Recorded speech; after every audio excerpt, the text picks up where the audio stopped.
Hello and welcome to another video by Rick Miracle, me, in my series Freemasonry and Satanism.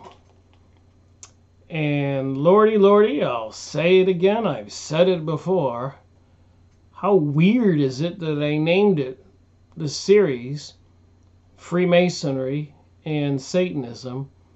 It seems quite apropos. Appropriate. Right on target. I have many different book series I collect, like the Encyclopedia Judaica.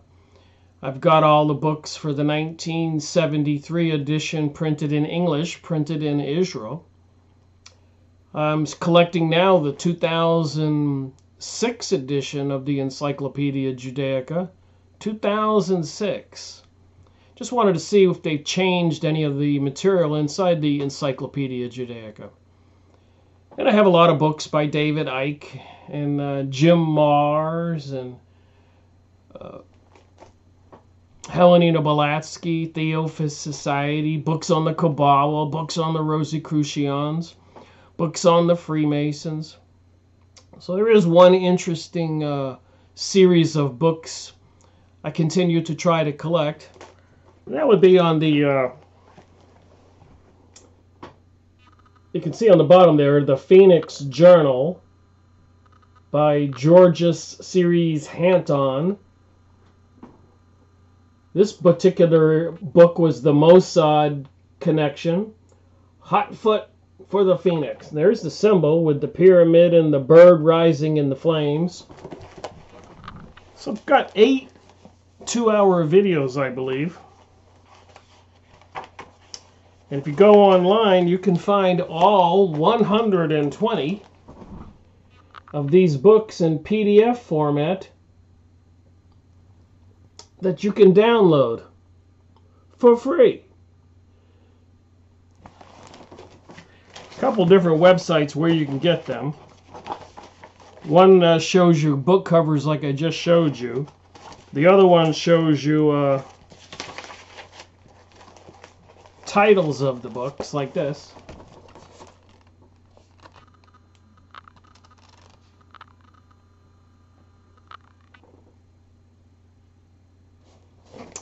So just a plethora of information. Look at the titles on some of these books. Satan's Drummers. The Secret Beat of Evil. Satan is alive and well. Privacy in a Fishbowl. Are we in a fishbowl? Spiral to economic disaster. Cry of the Phoenix. Death Rattle of Freedom. The Plan 2000. Crucifixion of the Phoenix. Skeletons in the Closet.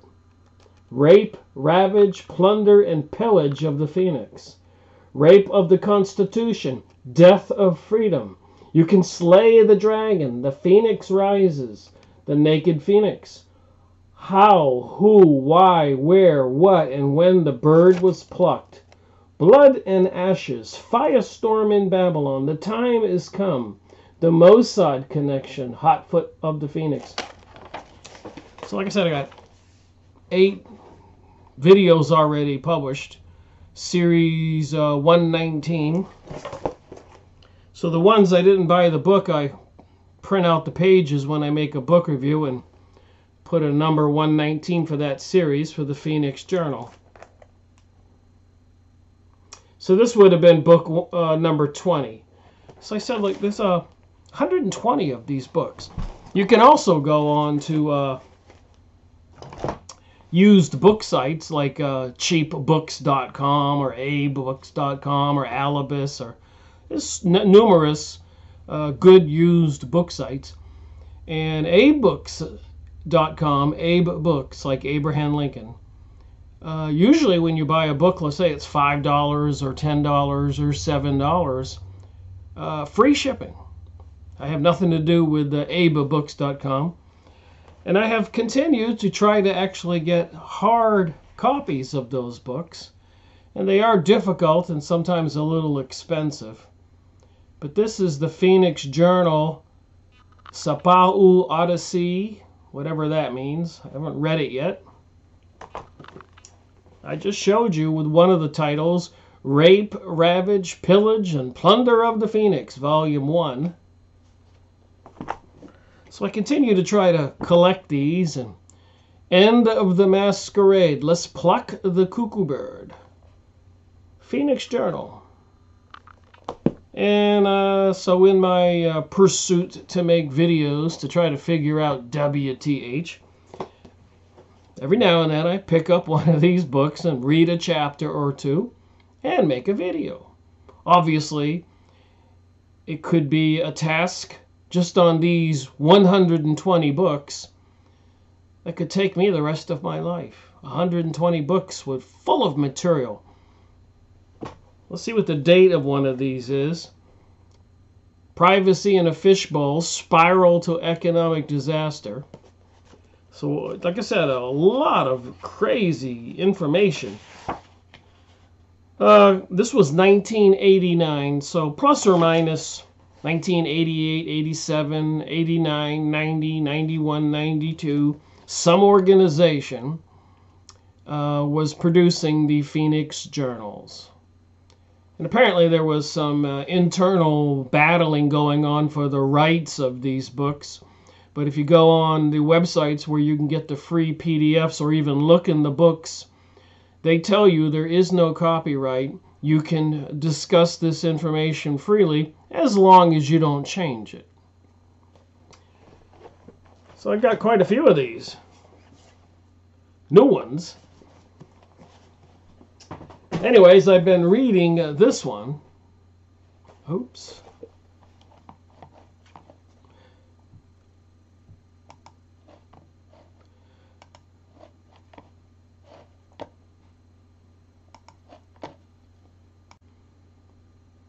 Well, that was actually funny. I was using my screen capture video recorder instead of my camera video recorder. So I guess you can get a little befuddled in the process of making a video. So like I said, I've been reading this book and I got some interesting information to share, to say the least. So these books exist. The Phoenix Journals, Tangled Webs. Tangled webs are woven when the lies of men are spoken. In the weaving is deceit, from which man shall find no safe retreat. Through truth shall come thy only route, for God attends the final bout. So apparently this Anton Georgius seems to be some kind of channeled material, some mysterious source. But it appears like they are quite aware of what's going on in the world and expose a lot of interesting details, including history. So I wanted to read from this particular chapter in the book.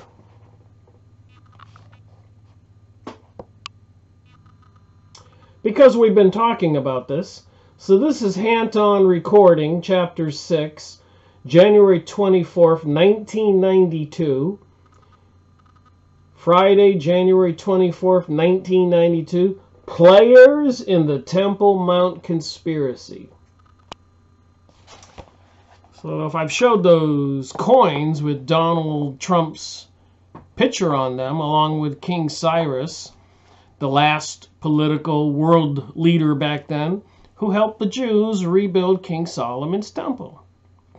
And on those coins with President Donald Trump's face on them and King Cyrus, on the backside is the King Solomon temple. So all of this is quite serious. World serious. So what does Anton say in this particular volume of the Phoenix Journal, Tangled Webs? Here we go. Again, I wish to thank Dr. Coleman for allowing us to use his document on the above subject.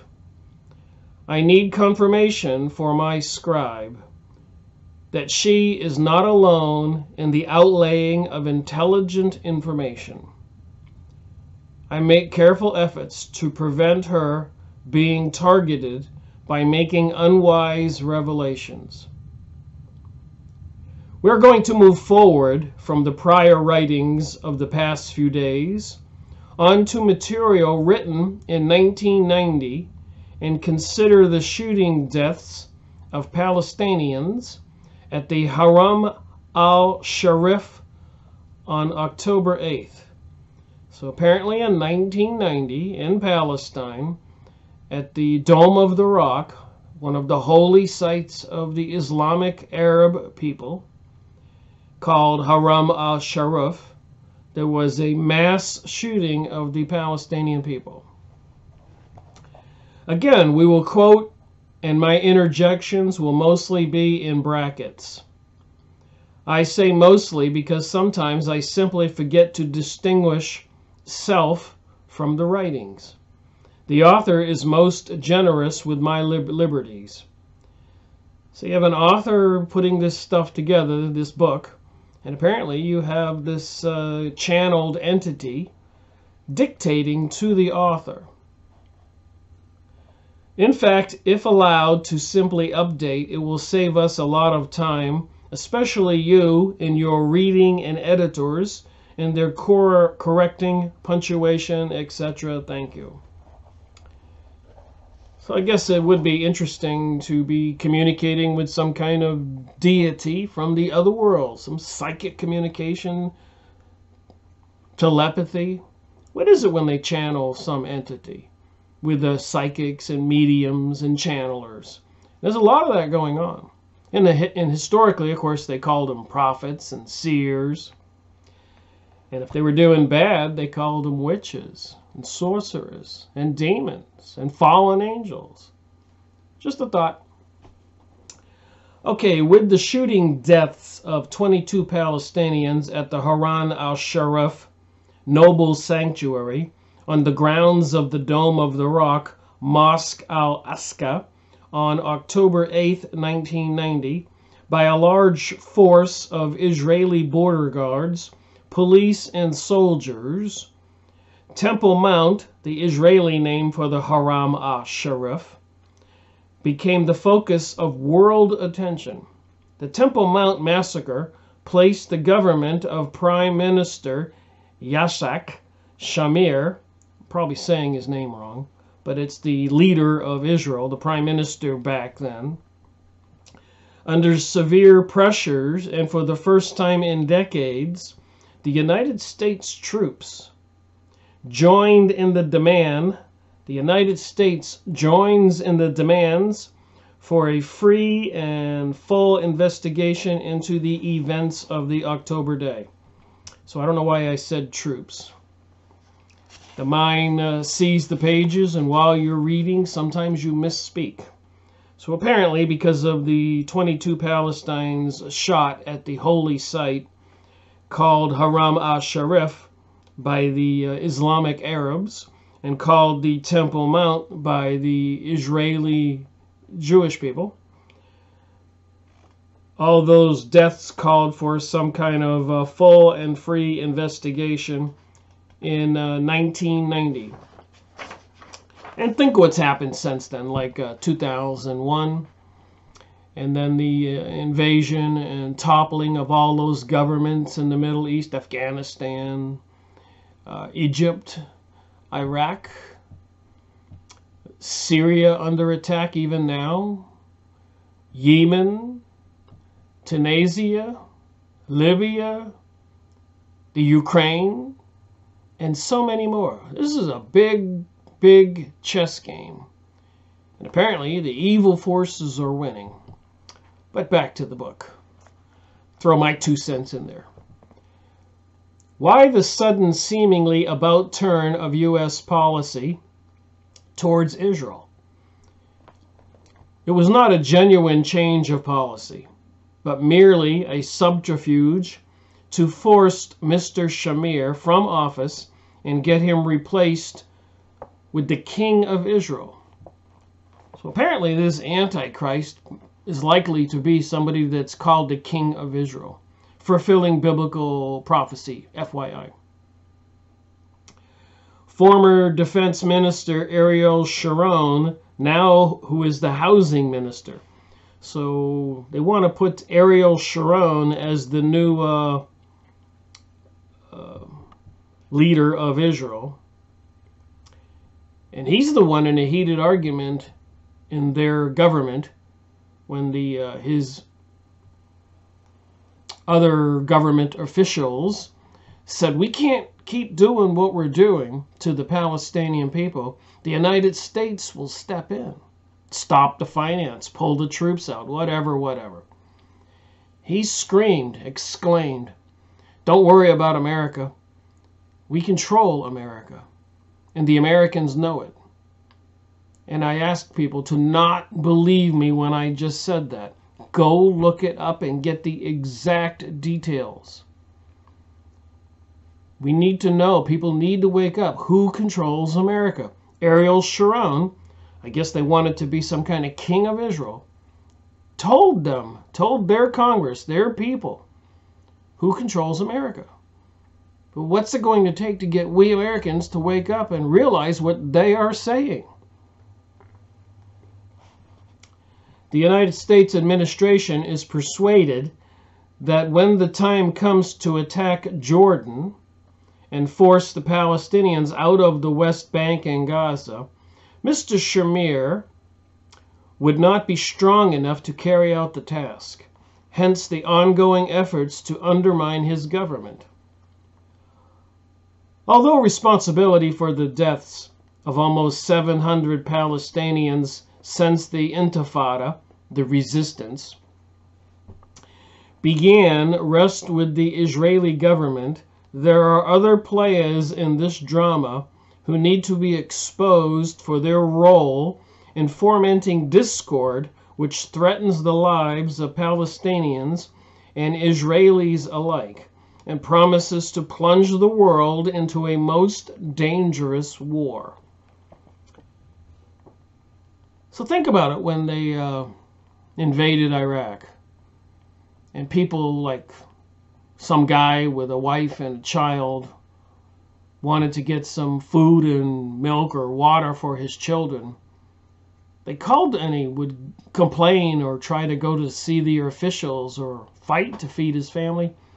They would call him an insurgent, a resistor, and they would kill him, the insurgents.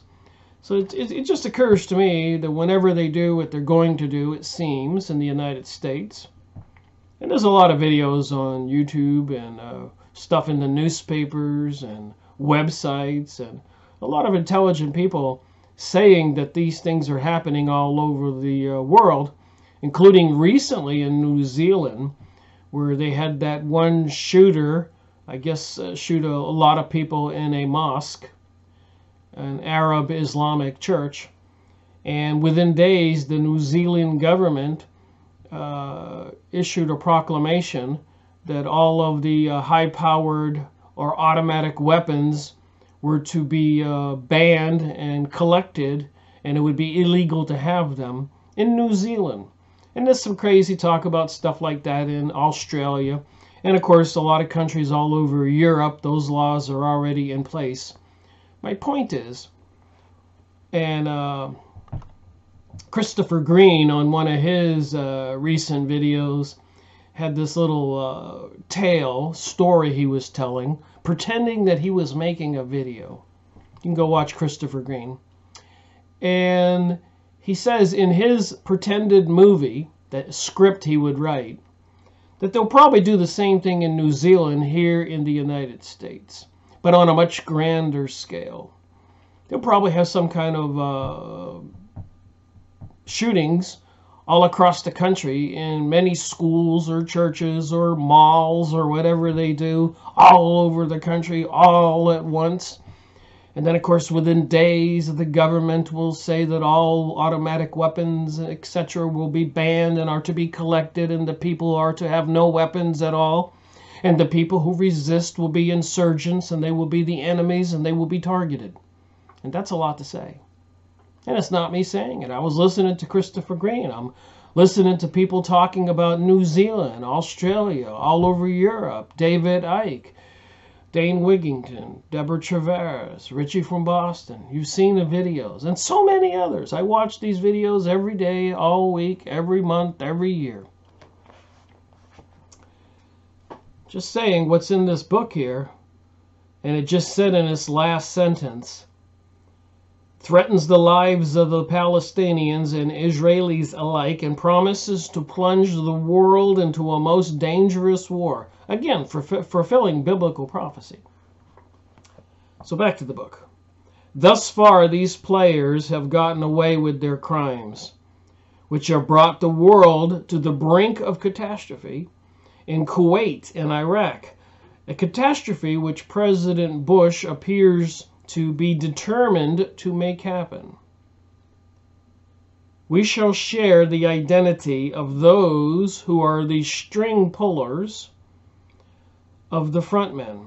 So when you see people like President Donald Trump or George Bush Jr. or Sr. or Clinton or Obama or Nixon and the rest of them, Woodrow Wilson, there apparently are some high-level, sinister forces, men behind the scenes from some kind of satanic cult in charge. Believe it or not. And I've got the stuff in this book right here I'm going to share to point that out, that seems to be the case. No wonder they want to destroy Christianity and destroy family values and bringing us a satanic type of belief, philosophy, society. Do as thou wilt, as Aleister Crowley would teach and put in his book of the law. It's an anti-Ten Commandments type of laws, where we believe as Christians, thou shalt not kill, thou shalt not steal. They preach that you can kill and you can steal, and etc. So back to the book. Never before has there been such a compelling urgency for you to know the truth and begin your regaining of freedom from the propaganda mills, grinding out what passes for news in the electronic and printed media.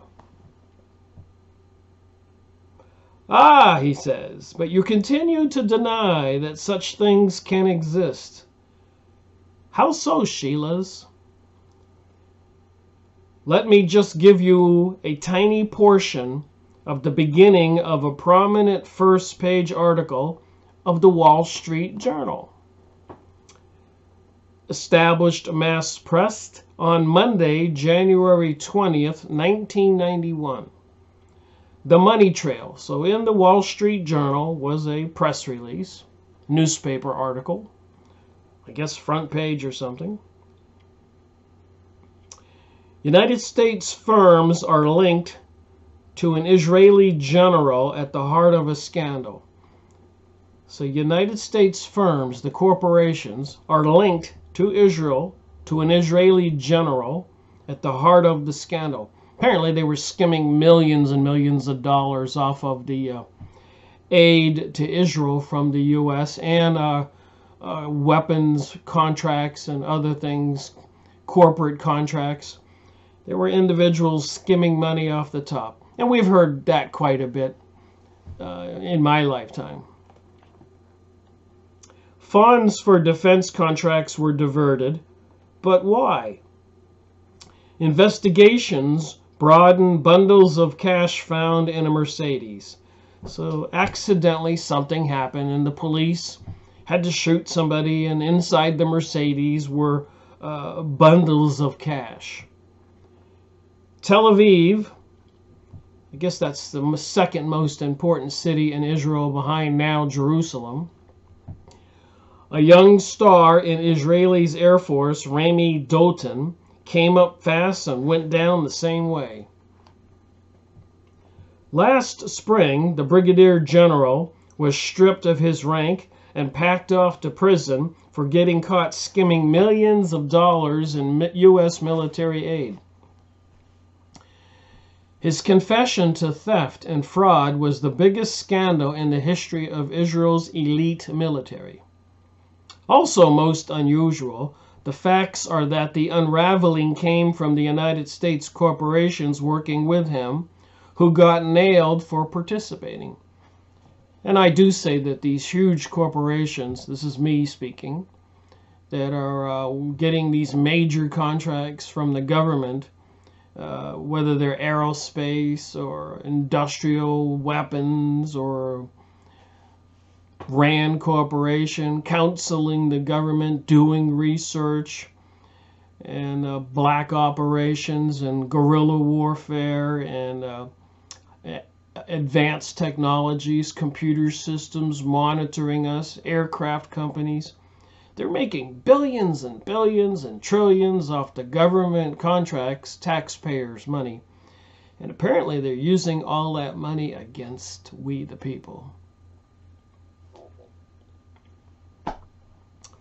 Back to the book. But the Dalton affair will prove to be as much an American scandal as an Israeli one.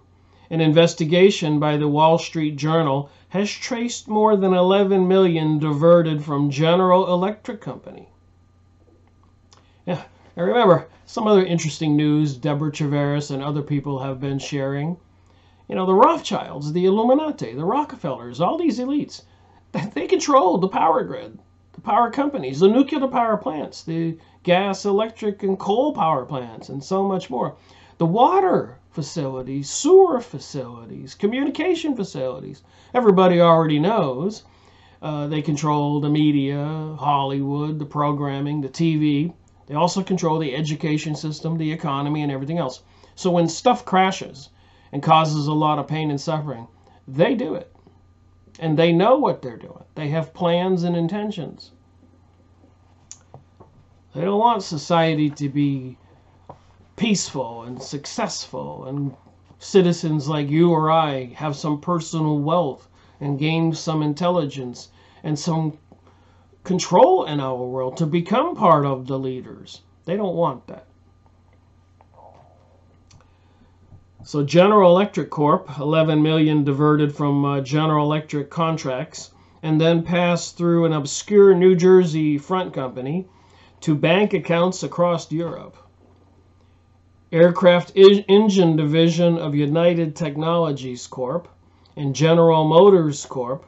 General Motors, Chevrolet. Also compiled with some of General Dalton's complied with some of General Dalton's demands concerning the use of favored subcontractors or distributors. So a lot of this is just about money and power. And again, they're using it against we the people. And the people who control our governments and our cities and our states and the highway systems and everything else. Do you really think they're taking the taxpayer dollars and keeping those systems in good operation conditions? Sewer plants, bridges, etc.? It's been in the news. The answer is no, they're not. They're in a disastrous situation. They plan it that way. Even the electric grid, do they upgrade it, take care of it? And there's a lot of accusations that they do not. It's crumbling. It's falling apart. What are they doing with all that money? The trillions that they're using to pretty much take control of the world. And smaller U.S. firms that got military business from Israel paid hundreds of thousands of dollars to a trio of Panamanian shell corporations in the General's enterprise. So the general was probably working in cahoots with the government, Mossad, the Israeli intelligence. He was probably one of them, but he got caught. So then they blame it on him and his cohorts, his co-conspirators. I believe that is enough of the article. Does it not smack of Noriega and the Oliver North tactics? So even in the United States, we're aware of all the shenanigans that have been going on. Countries in Central America, South America, over there in Asia. All those countries that were taken over in wars and the presidents assassinated. Horrible situation we're in. A real one-man crime ring of doping and stealing the clandestine demands. Come, check out the innocent file. So Hanton's telling us all this stuff is in the newspapers. This is 1990, 1991, 1992. And if you've been awake, even since 911 and since then, there's been a lot of this stuff in the news. And I also noticed something else interesting. When stuff like this does pop up in the news, everybody becomes concerned and alerted, and there is a popular citizen uprising. All of a sudden, a huge false flag, a shooting, a bombing, or some crazy thing happens. And everybody starts looking the other way. So they're not looking at what's really happening. Just like days before 9/11, Donald Rumsfeld announced that $3 trillion was missing from the Pentagon budget. And the next day they had 9/11. Nobody talked about the $3 trillion anymore. All right, so Hanton's pointing all this out. But he moves on to a different topic. All right, so now for part of the story that a lot of people find unbelievable. What kind of forces are behind all of this? World War I, World War II, the invasion of Russia after World War I, the Great Depression between World War I and World War II, 9/11, and the assassination of many presidents all over the world, and all the book reviews I've gone over showing that it was all intentional to bankrupt the countries, and a lot of citizens were killed. South America, if the natives didn't want their river dammed up, the corporate troops would come in there, or the governments, and start machine gunning them and killing them. And look what they got now, a whole polluted country. They want everybody to go green when they caused all the pollution. Isn't there an irony behind that? It wasn't about really building the power plant for the people. They promised the kings or the presidents, etc., to borrow millions, maybe billions, and then they went bankrupt. Then these elite controlled the countries. The same elite Hanton is talking about here in this situation. But there is this spiritual component to this, involving, as it says in this material,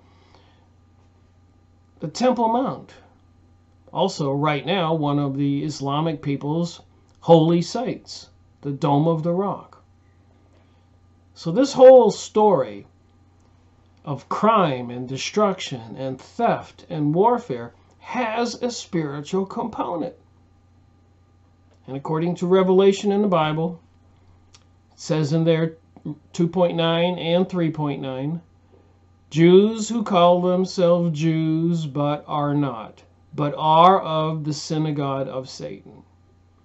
Then they would have us believe there's all these aliens and UFOs and contact coming, galactic federation, reptilian creatures, gray aliens, avians, blue avians, tall whites, Nordics, reptilian beings, etc., etc. I say it's just the same satanic fallen angels described in the Bible and throughout history. The spiritual world does exist. This created world is not the real world. That's what a lot of people can't fathom. So with that in mind, let me continue reading. The players at the Temple Mount.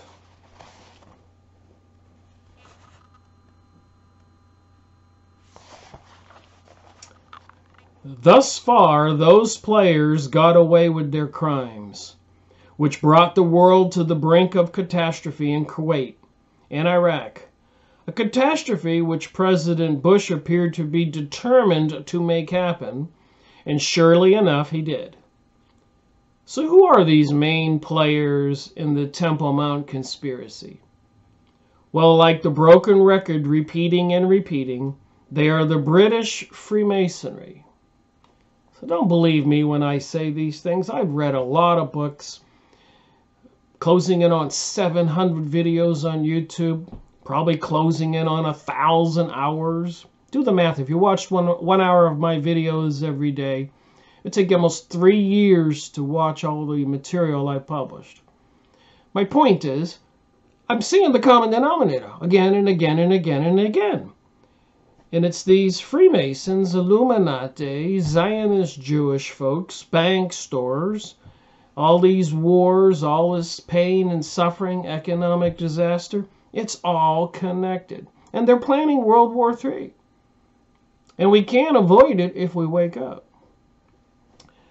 So they are British Freemasonry, whose origins go all the way back to before the Crusading Templar Order, and who run and control Jewish fundamentalist fanatics such as the Gush Emumaran and the British intelligence, drafted into the arena to investigate religious wars and block all peace efforts between the Arabs, the Jews, and the Palestinians. So even here he's saying they're trying to stop the peace between the Jews and the Arabs and the Palestinians, and I'll add the Christians and everybody else. There are these sinister beings, whatever you want to call them, belonging to these sinister, satanic, evil cults, controlling things from behind the scenes. And remember, reality didn't begin yesterday. These things have been going on for thousands of years. Whoever these elite, intelligent, evil beings are, they've been around forever. You and I, we were born and we grow old and we die. The citizens go on and on and on, generation after generation after generation, and these horrible, horrific events continue to happen, and they would like you or me to believe it's our fault. Well, to some degree, maybe it is, because we refuse to wake up to what these evil people are doing. We believe the lies they tell us. Like 911. Everybody sat by complacently while they went over there and destroyed all those countries in the Middle East, because they said some Arabs in a cave planned 911, which now a lot of people see is a ridiculous theory. Those buildings free fell. Building 7 wasn't even hit by a plane. 41 stories in seconds. And then that one demolition expert in Norway, I believe, Denny, he was on video reporting after watching the building fall, free fall. No plane hit it. He said, of course, that's demolition. And he winds up in a horrific death almost right after that. And crazy enough, when Prime Minister Sharon of Israel declared in his Congress, don't worry about America, we control America, and the Americans know it, he went into a coma. They didn't want him to answer for that, so he had a coma. He's taken out. President John Kennedy, his famous speech, secret societies are repugnant to the American way of life, and I intend to expose them. He's assassinated. It doesn't take a rocket scientist to see all this stuff is connected. And they have plans. They are planning. There are all kinds of advanced technological systems coming online to apparently monitor us, every single thing we do and say, and think probably. And they have electronic systems that probably can take us out. Drones or microwave laser beams or other kind of weapons. Slipping chemicals into the water supply, the food supply. Assassins, even some kind of electronic little bugs, little drones they can control. It's hard to believe that this is all true reality, but apparently it is. All right, back to the book.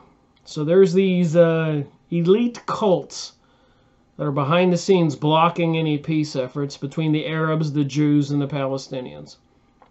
So a lot of Jews are fighting this whole thing also, FYI.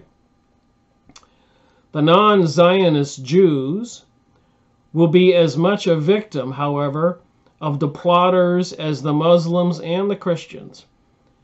So even in the Protocols of Zion, series number 8 in my series, Freemasonry and Satanism, They say that the Jews who do not go along with their plan for the global world order and enslaving the rest of us, apparently after they depopulate a huge portion of the planet, they will be treated the same as we are. And apparently that was the case also in the invasion into Russia after World War I. Some people try to call it a Russian Revolution, but if you look into the details, it was hardly a revolution.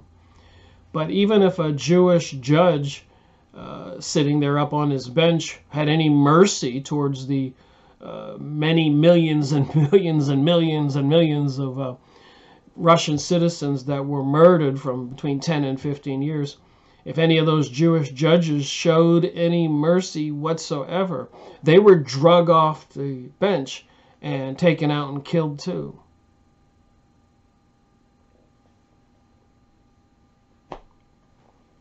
All right. So in fact, I as Hanton, this channeled entity, have said over and over again, they will be the first to be throttled and trampled, the non-Zionist Jews. So the people over there in Israel, a lot of people over there know that that whole situation, God's chosen people and all of that, is a huge fabrication. And that these people are using that to justify their controlling the world, even in 1991 in secret passing something called the Noahide Laws with President George Bush Sr. And now they're trying to get President Donald Trump to enforce the Noahide Laws. And the Jewish religious leaders are trying to get the U.S. government to make it hate speech to talk about Israel, the Jews, or Zionism and all of this. So that's why they create all these killings and people being accused of saying something hateful. They want to make it illegal to say anything hateful, and they will determine what is hateful. And in this situation, it looks like the truth will be hateful speech. Remember, we're talking about a very evil entity, Satan and fallen angels. It's evil. It's a battle. We're in a battle, whether we want to admit it or not. All right, so back to Hanton's story here in this book, Tangled Webs. Beginning with the Crusades, the poor knights of the Temple of Solomon occupied the Al-Aqsa Mosque in the year 1099. To understand the Temple Mount conspiracy to create a holy war, one must examine the history of the 8 Crusades. So I've gone over the Crusades in my series, where is that book?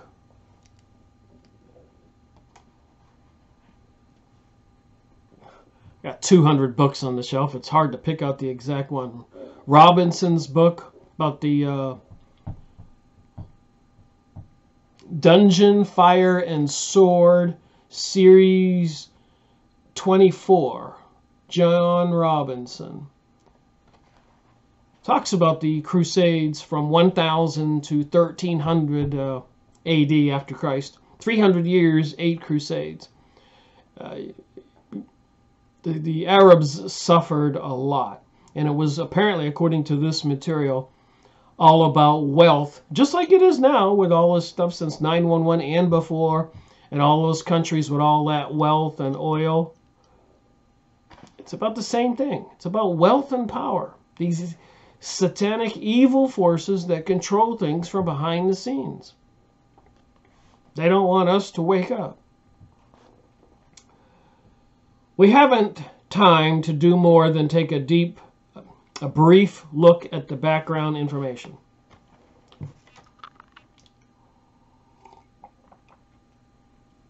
And like I said before, there's so much to this story about what's behind the scenes and their plans for a global world order and all of that they've done,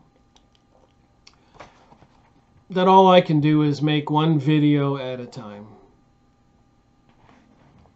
And all you can do is watch one video at a time. I feel like my glasses are crooked here. That's all you can do. I got a ton of information I need to get out, and I only can do one thing at a time. I can't even let it bother me. I just pick up one of the books or one of the documents and plan a video and make it and get that little piece off of my desk, one sheet of paper out of the thousands. That's how much I've got backed up of research material and books. This is series 119, and I'm up to 254, and I have well over 1,000 books, so I can't get all this done in my lifetime. In spite of the Christian overtones in the Crusades, it was always obvious that commercial gain played a far bigger role than did any kind of religion or doctrine, and surprisingly enough, Venice keeps popping up over and over again in the historical documents of events. So Venice back then was a big financial city, you know, like New York City now, or Washington, D.C., or London, or Rome, or many other major cities in the world. But Venice is the one that pops up for well over 1,500 years. So who was residing in Venice? I bet it wouldn't take you too many guesses to get it right. Same people that apparently are behind everything going on today. These people into some satanic cult, the Kabbalah, mystery religion of Babylon, synagogue of Satan, whatever you want to call it. So let's pin it down here for what Hanton says. The two orders, that would be the cults, the orders, who had controlled Jerusalem were the Knights of St. John, the Hospitallers,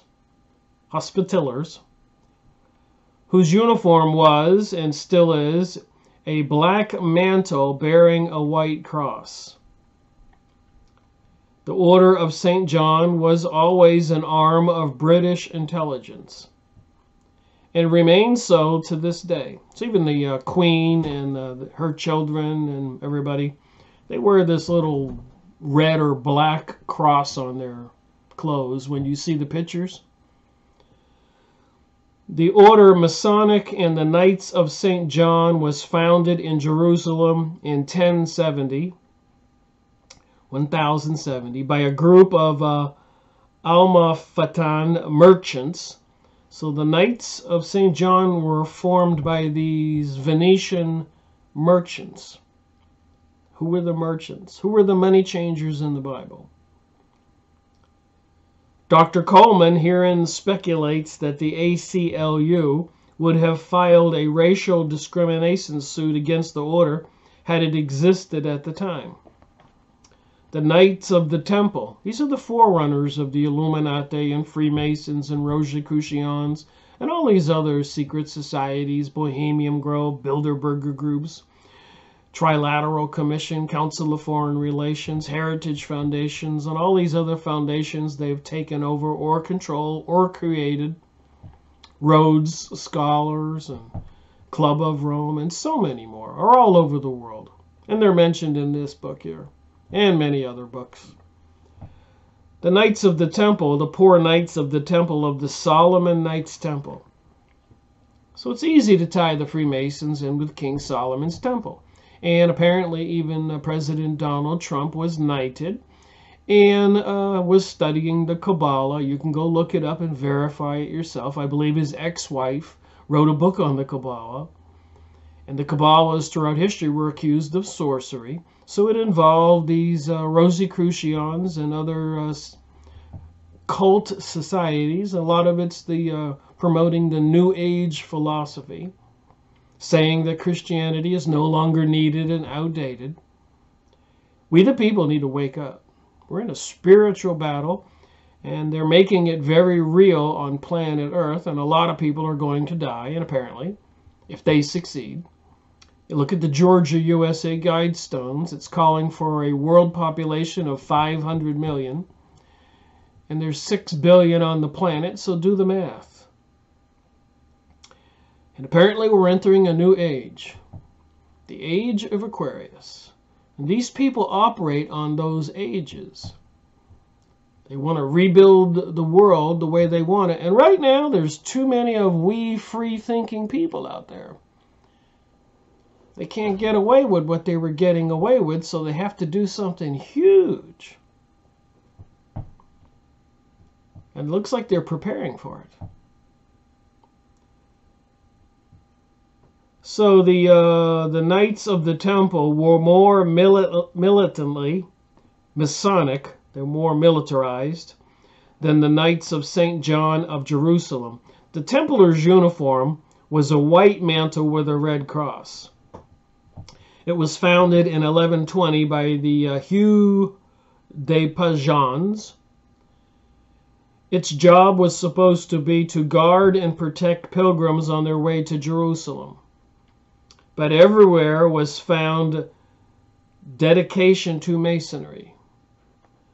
Bernard Chavadox drew up their rule based on the canons regular.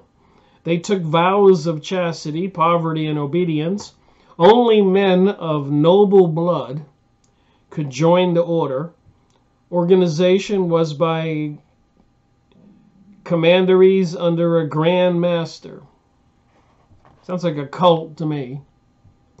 With the advent of Guy de Mollet, the Knights Templar became an openly Masonic order whose members took anti-Christian oaths and vows of the vilest nature. So I've been saying it all along. There's a lot of evidence in all the books I've been going over again and again and again and again and again. If you go watch my videos and all those books written by famous people, that they're anti-Christian. And they're bent on destroying all those Arabs and Islamic people. And apparently, with the revolution in China and controlling India, they're probably not friendly to the Hindus or the Buddhists. Anybody on the planet. These are some very sinister forces. All right, next page. The Knights Templar became a prostituted order carrying out commerce for Venice. So Venice was the major headquarters for the money. Not like now, it's probably Rome and London and New York, Washington, D.C., etc. But back then, 1,000 years ago, it was Venice. By the time Philip the Fair and the King of France destroyed the order and had Guy de Molay arrested, the horrible excesses of the Knights Templar and its open Gnostic Masonry posture had disgusted most of Europe. So 1,000 years ago, these people who control our world today, 1,000 years ago, they were exposed and they disgusted most of Europe. The same people who control our reality today, doing all the things they're doing, dumping chemicals in the sky, installing microwave transmitters that are harming us, genetically modified foods, fluoride and other toxins in our water, in our foods, in the air, bees dying, birds dying, trees dying, people dying, animals dying, deer acting like they have no brains. You know, all that stuff they're dumping in the sky. The animals forage and eat off the ground. They get that stuff ingested. So apparently out west you walk up to the deer and they're just standing there like they're dazed. You don't even have to stalk them or anything. You just push them over. And I said that when I left Florida. I fished and boated and snorkeled and water skied and sailed for 20 years or more. And I noticed when I started, I could go down to the causeway or the ocean and catch a large fish or take a shrimp net and scoop up a lot of shrimp. But as the years went by and all these pollutions were going on, the shrimp disappeared, the crabs disappeared, the fish disappeared. And I said to myself, it's time for me to disappear. I got to get away from this area. and go live in a more rural environment where there's still bugs and animals and squirrels and birds. And because if all that other life isn't surviving, we the people aren't going to survive. And it looks like it's an intentional destruction of our environment because they don't want us feeding off the land or drinking healthy water or being mentally healthy or physically healthy. A healthy and intelligent person is probably a dangerous person to these evil forces. And they do exist. Back to the book. So back then, the same people, Gnostic Masonry, Knights Templar, all these people out of Venice, disgusted most of Europe. Starting out as a pretendatory pilgrimages to the holy city of Jerusalem, the 8 Crusades turned into a scramble of positions that would bring commercial gain. And I knew that even with John Robinson's book, Dungeon, Fire, and Sword. Big, thick book. He wrote a lot of books. Well-known author. It was all about wealth. You know, those princes and kings in Germany and France and Spain and Britain and all the other countries. They were all coaxed to go along and round up all the citizens, the servants, and march off to war across Greece and Turkey, all north of the Mediterranean, pillaging and raping and robbing all along the way, to go down to the coastline to Jerusalem, killing the Arabs, every single one of them, knee-deep in blood coming out of the castles and the towns. It was horrible for 300 years. You can go get the books and read up on it. I've made book reviews. It's too horrific to believe. And again, here's my point. If they did it then, if they did shock and awe in Iraq, if they did World War I, World War II, Russian Revolution, Chinese Revolution, and assassination of presidents, 9/11, and so much more, these beings are very evil. What do you think they're going to do soon, according to all the people that are trying to warn us?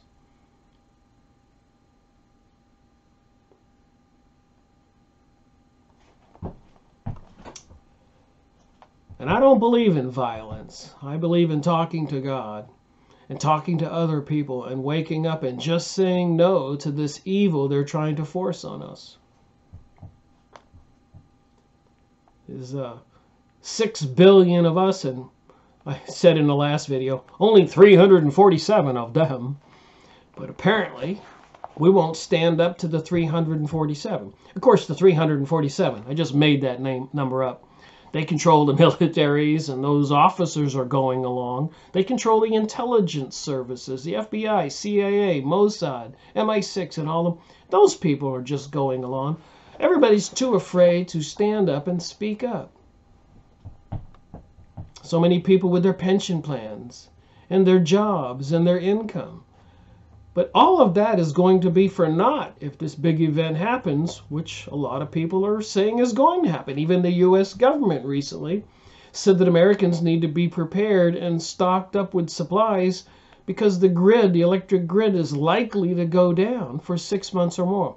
If they take it down for 6 months and the people are going crazy through the streets, rioting like we've seen in other riots, do you think it's only going to last 6 months? Look at the war going on now since 9/11. 18 years? They're not doing it as a joke. They have a plan. 2015, they had Jade Helm 15. They had all that United Nations and military equipment being driven around all over, displayed in the United States, and converted Walmarts into FEMA camps, and so much more. Testing artificial intelligence software, monitoring people. So when they do whatever they're going to do, it will be computer software that's going to make the decisions on who gets taken out immediately. It's all going to be based on metadata, the way we understand things today. Keywords, things you say, books you buy, people you know, etc., etc. your loyalties. If you're a Christian, you believe in God, you won't go along with the evil forces. If you're apparently a resistor, you'll be called an insurgent. You don't surrender your guns if they pull off some big event, like they did in New Zealand recently. You'll be called a resistor, a criminal, for not giving up your weapons. And then they passed the Noahide laws in secret in 1991, declaring that this Zionist mystery religion of these people will be the religion law of the land. And the U.S. Constitution, the way I understand it, says that they can't pass any law like that. There shall be no law having to do with making a religion the law of the land. But people don't want to think and speak up, and the lawyers and all the intelligent people out there, the professors,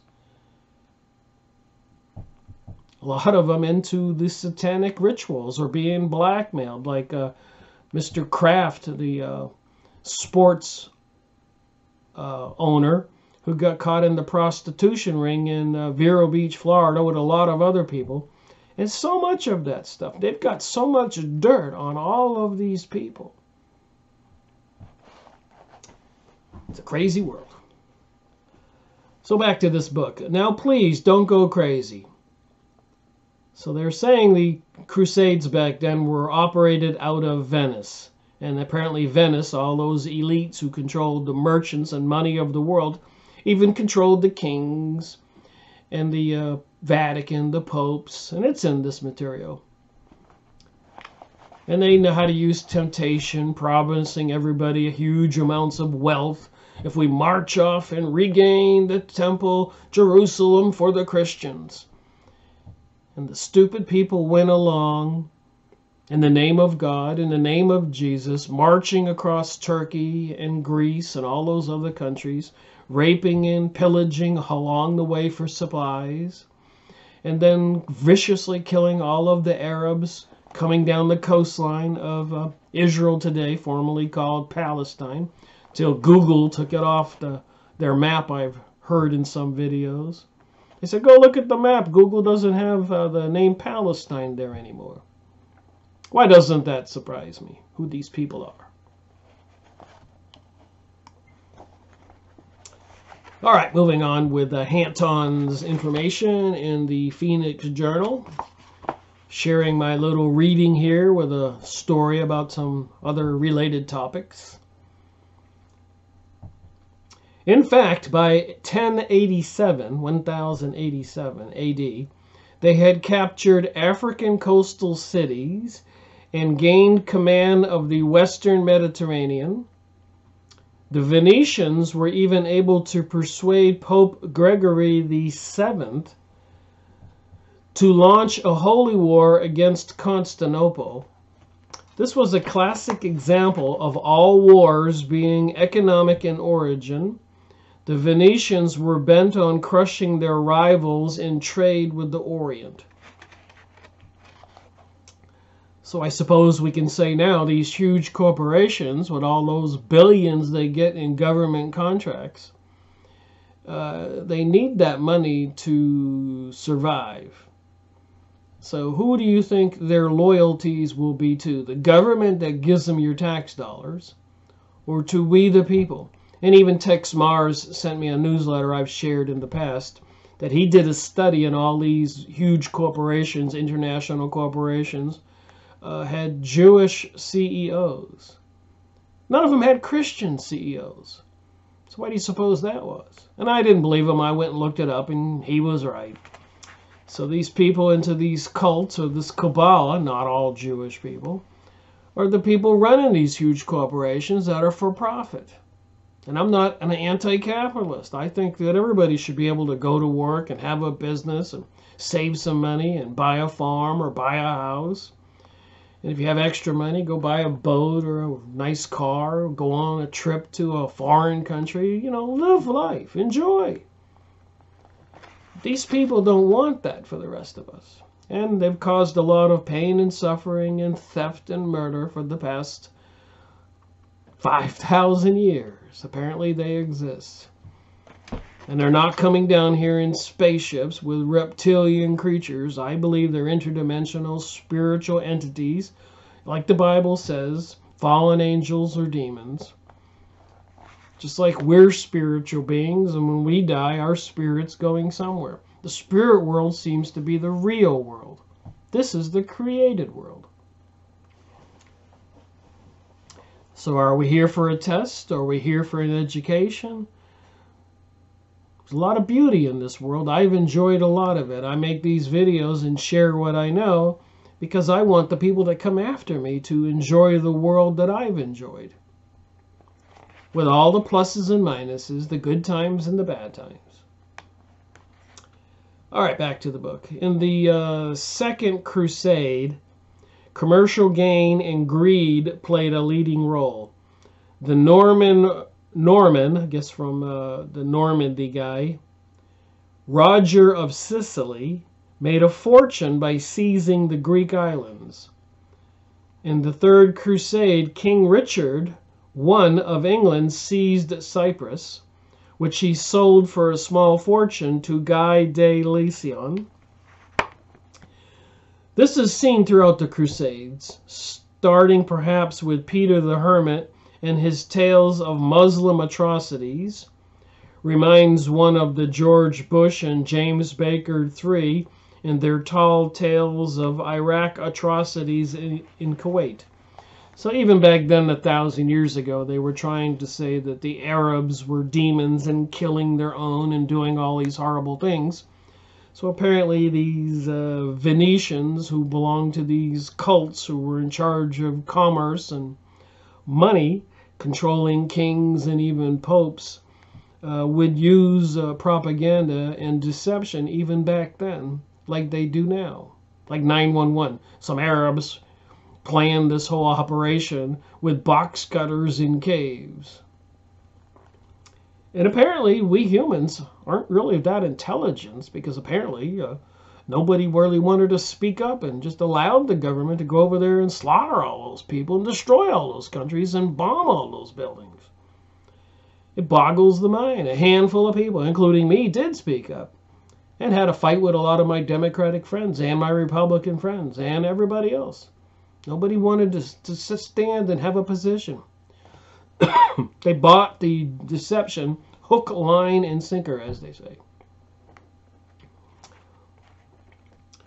It is quite safe to state that it was these utterly fabricated accounts of Muslim atrocities that militarized the pilgrimage to Jerusalem and made the Crusades largely a French affair. Did you know all of this? So back then they were saying all these Muslim atrocities 1,000 years ago. 911 was Muslim atrocities again.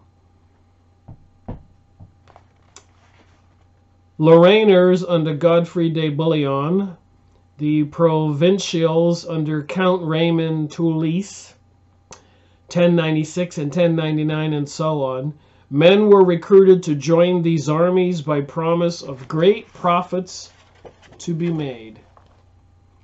So that's how you get people to go along. A lot of money to be made here.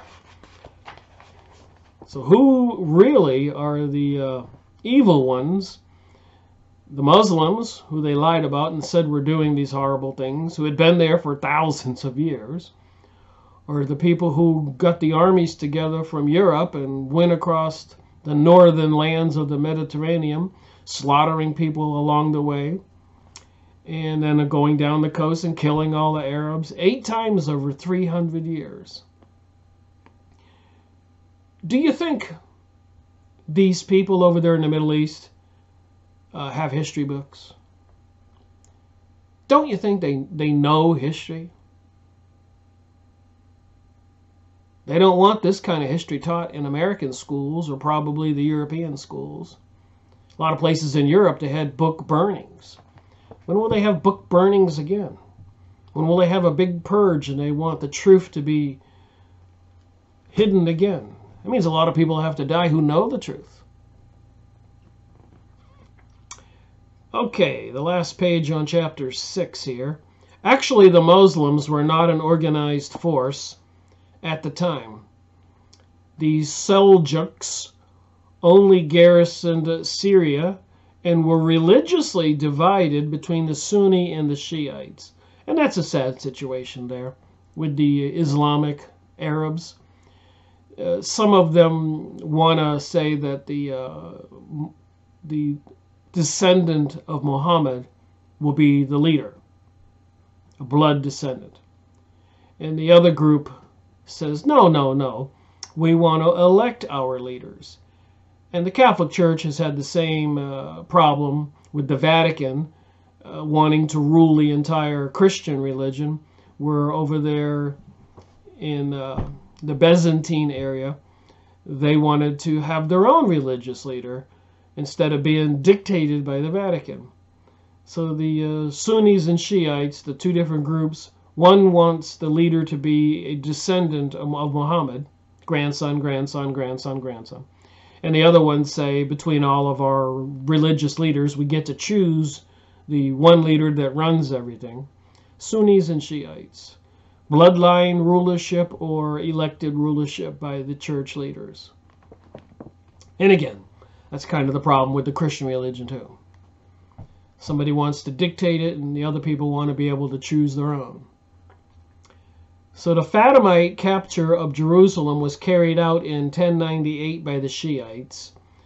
Stories of Muslim atrocities sprang forth from violent incidents between these rivals and were grossly blown out of proportion, as continues to this day by ones such as Peter the Hermit of Lorraine, France. So they still have these arguments today, even in the Christian religions. The real and most horrifying atrocities occurred with the Genoese Venetian backed crusade led by Godfrey of Bouillon, laid siege to Jerusalem, captured and sacked it with a indescribable horror. 1,000 years ago, an indescribable horror. That's how I feel about shock and awe when George Bush Jr. did 9/11. I mean, did after 9/11. Just burned all those Iraqi citizens alive. It wasn't a war. It was insane. Shock and awe. They just dumped all those bombs and machine gun fire from the sky. I just got to say, it wasn't a war. That's not a war. In the face of such barbarous conduct, Bullion's title, King and Defender of the Holy Sepulchre, was totally inappropriate. So they captured Jerusalem and they killed all the Arabs and they tried to make this guy a hero. The role played by the Knights Templar in these atrocities is well recorded. And again, Series 24, Dungeon, Fire, and Sword, John Robinson's book. Please, it's a big, thick book. He wrote a lot of books. Archive.com on the internet, you can probably find these books for free PDF. FYI. And I made videos on these topics, and I will continue to read these books and make more videos as long as I can. The role played by the Knights Templar in these atrocities is well recorded. So the Phoenix Journals, 120 of these books, 200-300 pages on the internet, free PDF. I would suggest anybody interested go to these websites and download all 120. It only takes about an hour. And put them on a folder and on a disk on a hard drive, because they may not be available forever. And apparently some of those websites trying to share those books were taken down. The Knights Templar lived near to the alleged site of the Temple of Solomon and stabled their horses within a very short distance of where the south wall of the temple allegedly had been. The Templars were devoted and loyal to the oath they had taken to Hiram, the alleged builder of Solomon's temple, a purely Masonic oath. What Hiram had to do with Christianity, which the Templars were supposed to be defending, had never been made clear. It was the Templars who occupied the Al-Aqsa Mosque, the Dome of the Rock of the Islamic Arabs, in defiance of the long-standing rule of equality between the Christians and the Muslims of the Holy City. So they had a long-standing rule of equality between the Christians and the Muslims.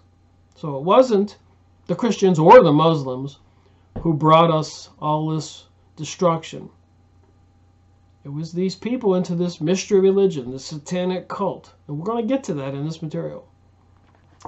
Perhaps the Israelis who attacked the Al-Aqsa Mosque on October 8, 1990, had a very definite precedent.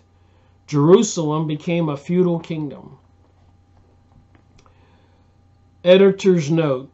So apparently when he was writing this material for this book, wherever he lived, apparently it's in California, a loud boom, complete with concussion enough to shake the house and really rattle the windows, interrupted the writing of this point. So while he was writing this material for this book, apparently he was got sonic boomed by a couple jets. Two jets side by side with attendant contrails had made a U-turn over Tallahatchie, and headed back towards Edwards. A black helicopter was seen just leaving the immediate area. Phoenix Journals. They were writing all these books back then, 1989, 90, 91, 92, stuff you can get online for free, the Phoenix Journal. Of course the government and other officials are aware of this material getting out there. Chapter 7. January 25, 1992. Drama. In view of the earlier writing today from Anton, I suggest we simply take up the subject in point. Thank you. Rest assured, Sheilas. They call a citizen Sheilas. Crocodile Dundee called that reporter who came from New York a Sheila. That, as with yesterday, I am never away from you, even though the terrorist seems so unrestricted. You know, with all these advanced technologies, you would think that that these terrorists, especially over in the Middle East, wouldn't be able to obtain rocket launchers and all those other weapons. But the evil people behind all of this makes sure they do, just like the Oliver North situation and so many more. The evil forces that control our planet are arming the criminals, and they want to disarm we citizens. What evil thing going on? All right, continued players in the Temple Mount.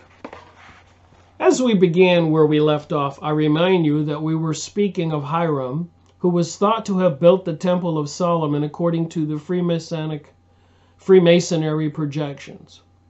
So the Freemasons have everything to do with King Solomon's temple. President Donald Trump's head is on a coin with King Cyrus, the last king who helped the Jews rebuild King Solomon's temple. Apparently he was knighted in one of these organizations, and he was a student taking lessons and having a Kabbalah teacher. Kabbalah throughout history, even in the Encyclopedia Judaica, were accused of sorcery, witchcraft. Get it? Got it? It is what it is. There is ample proof, however, that as with David Elroy and King David, so are Hiram and Hiram different people. The Hiram, so beloved by Freemasonry, is not the Hiram who was involved in the building of Solomon's temple, but rather Hiram of Tyre, king of the Sidonians, whose kingdom stretched from the Euphrates in the northeast of the Gulf of Aqaba, in the southeast, a great commercial empire. So even back then, there were this huge commercial empire that went to war and wanted to control things. It was with this Hiram that King David made a treaty. King David, 1000 to 961 BC, 3,000 years ago. This has been going on a while. Was Israel's most successful ruler. Again, note that due to evolving terminology, we find it necessary to use terms such as Jews and Israel. Although, as historical time and point, neither term existed. So 3,000 years ago, they didn't have a term called Israel or Jews. I think they were called Hittites. And they were just a small tribe of people. But they were working in cahoots with other criminal organizations, apparently into some kind of demonic cult. We are caused to utilize that, however, to which you readers can relate in order to make distinctions in groups and locations. He did, however, breach the neutrality of Jerusalem, which he made his capital. It was during his reign that literary activity flourished. You can include Judges in this category. Was collected from the Yatwishti source in the Pentecost tradition, the old historic Bible. When David died, and it says here, see, everyone does, his son Solomon turned Israel into a genuine Oriental monarchy.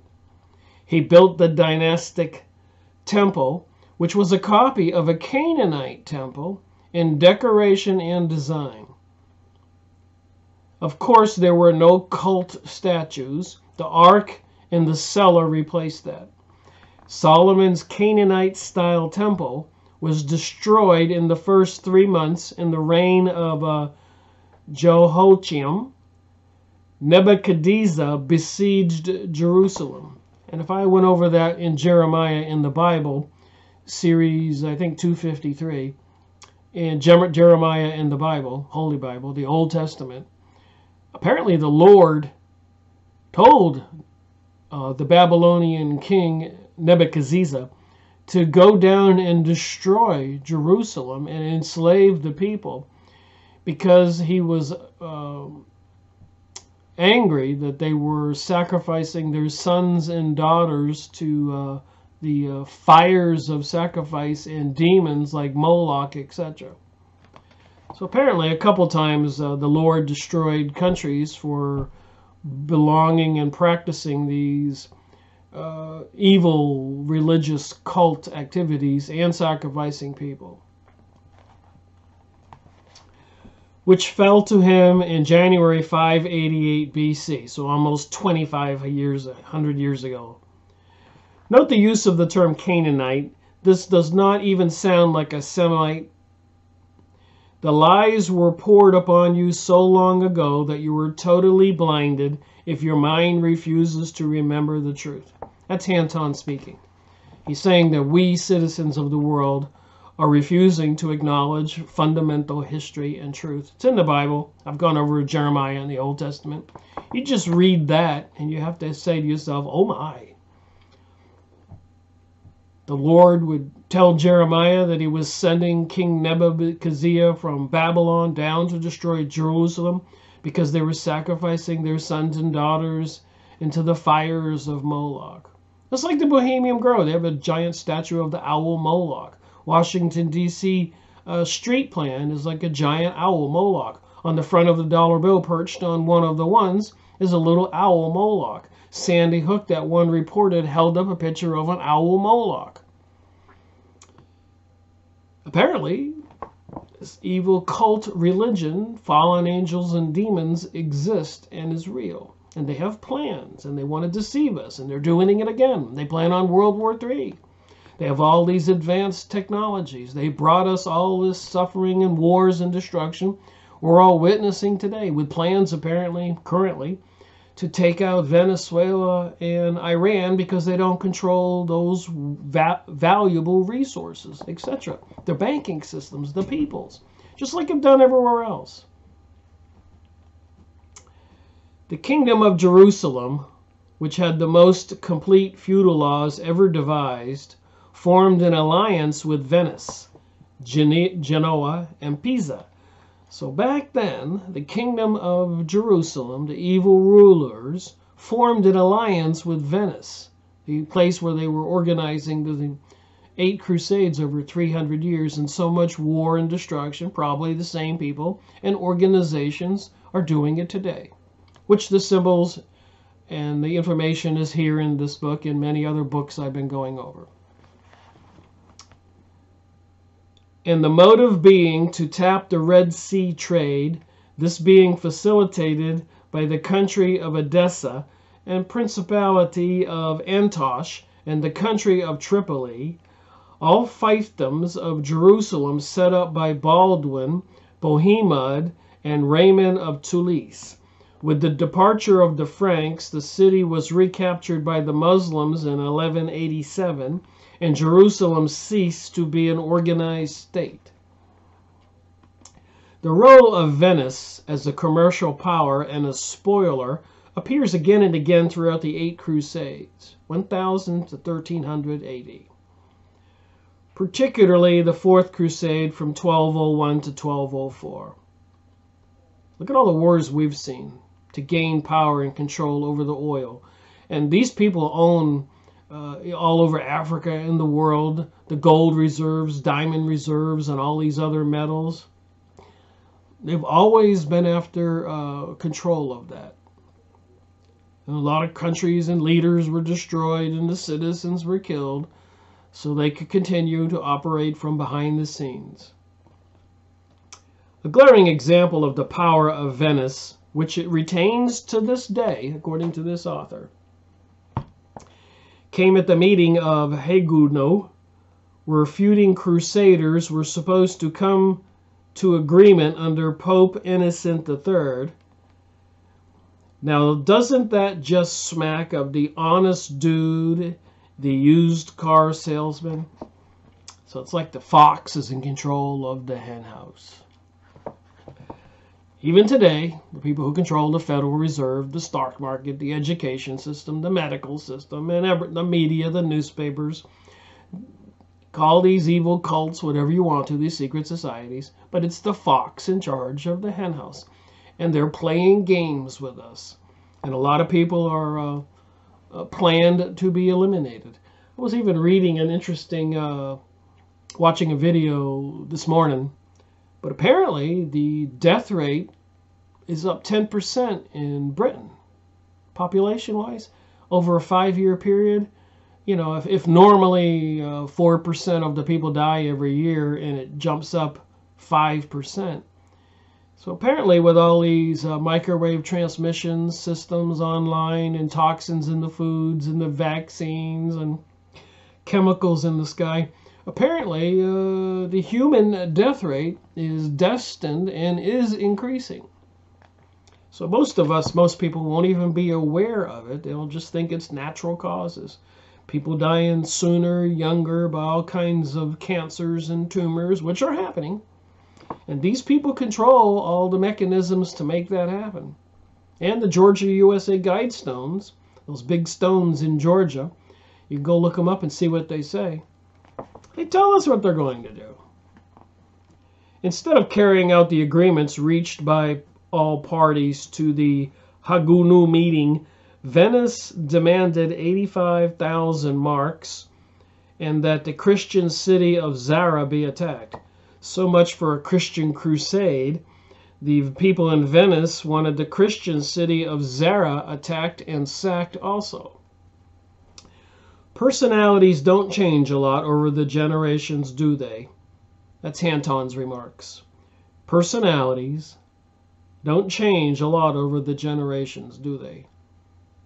In spite of Innocent's unbridled opposition, Zara, the Christian city, was taken and sacked. Venice gained materially while the crusade was excommunicated, and which of course was no effect to Venice. So apparently even Rome and the Pope couldn't control the commerce center Venice. The crusade was then diverted to Constantinople, which was taken and sacked in 1204 in horror and unsurpassed brutality. Constantinople. Of course, they burned the Library of Alexandria. They don't want all this history to be known. So, all you so-called Christians cannot point a finger at anyone. In fact, President Bush's lies about Iraq sacking Kuwait, even if they might have been true, which they most certainly are not, would pale into insignificance next to the horrors of the sacking of Constantinople. And I must agree, all those so-called Christians back then, murdering all of those Arabs along the way, sacking people who were not Arabs in Greece and Turkey, marching across the north of the Mediterranean towards the Middle East. In the name of Christianity and Jesus, they were stealing and raping and killing. Just goes to show you. But most of the people who were Christians in the world, really were probably decent people. But so many people don't want to say no when they see these leaders of ours do all these evil things and killing so many people. And apparently it will come home to roost here, just like it's going on in New Zealand now, where they're declaring the citizens surrender their weapons. They had a shooting at a mosque. Convenient, you think? In Australia, David Icke was banned from going there on tour. A lot of censorship on the internet these days. People's websites are shut down. Israel's calling on the U.S. government to make it illegal, a crime, to have hate speech. And apparently the truth is hate speech.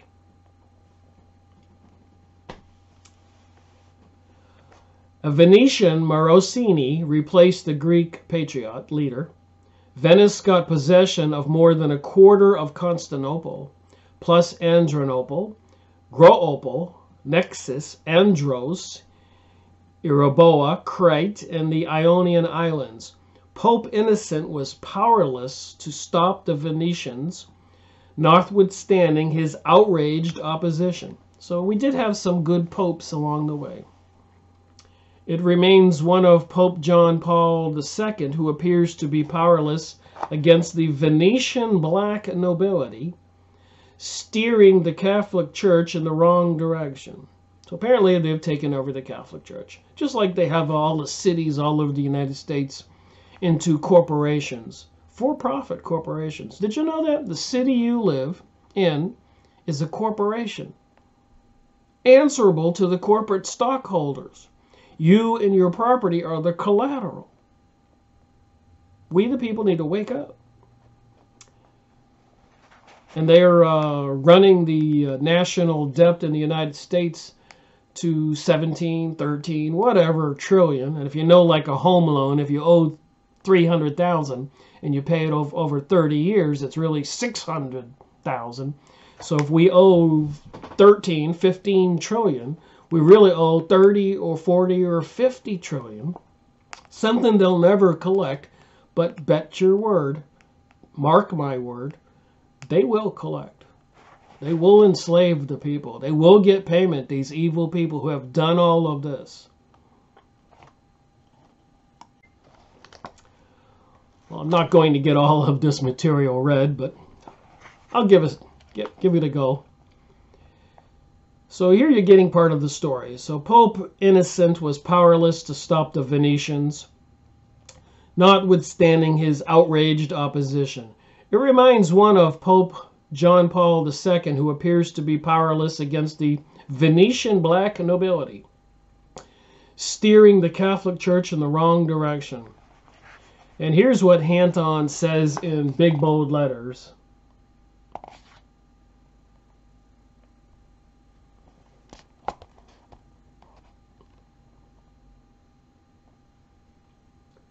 Not focusing very well. Come on, straighten out.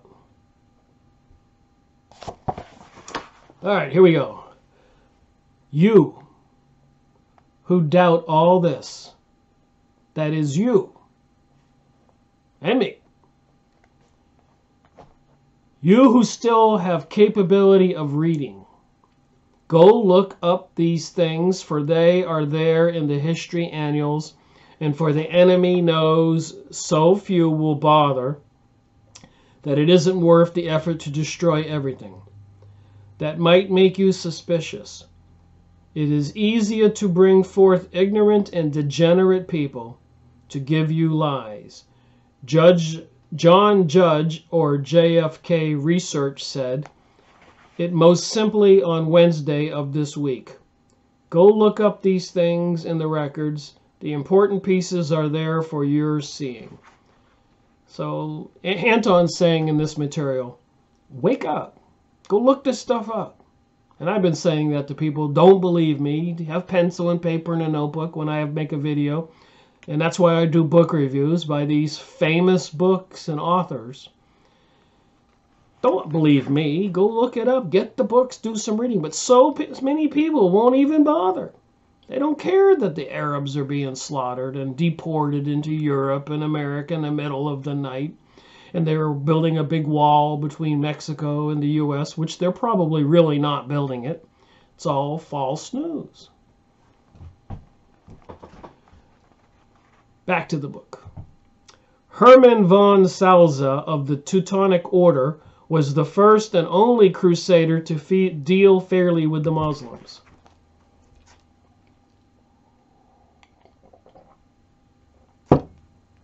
He established relations with the Muslim leader, Malik al-Kamel, and in terms of the treaty agreement they signed, von Salza was able to secure a corridor from Jerusalem to the coast for Christians.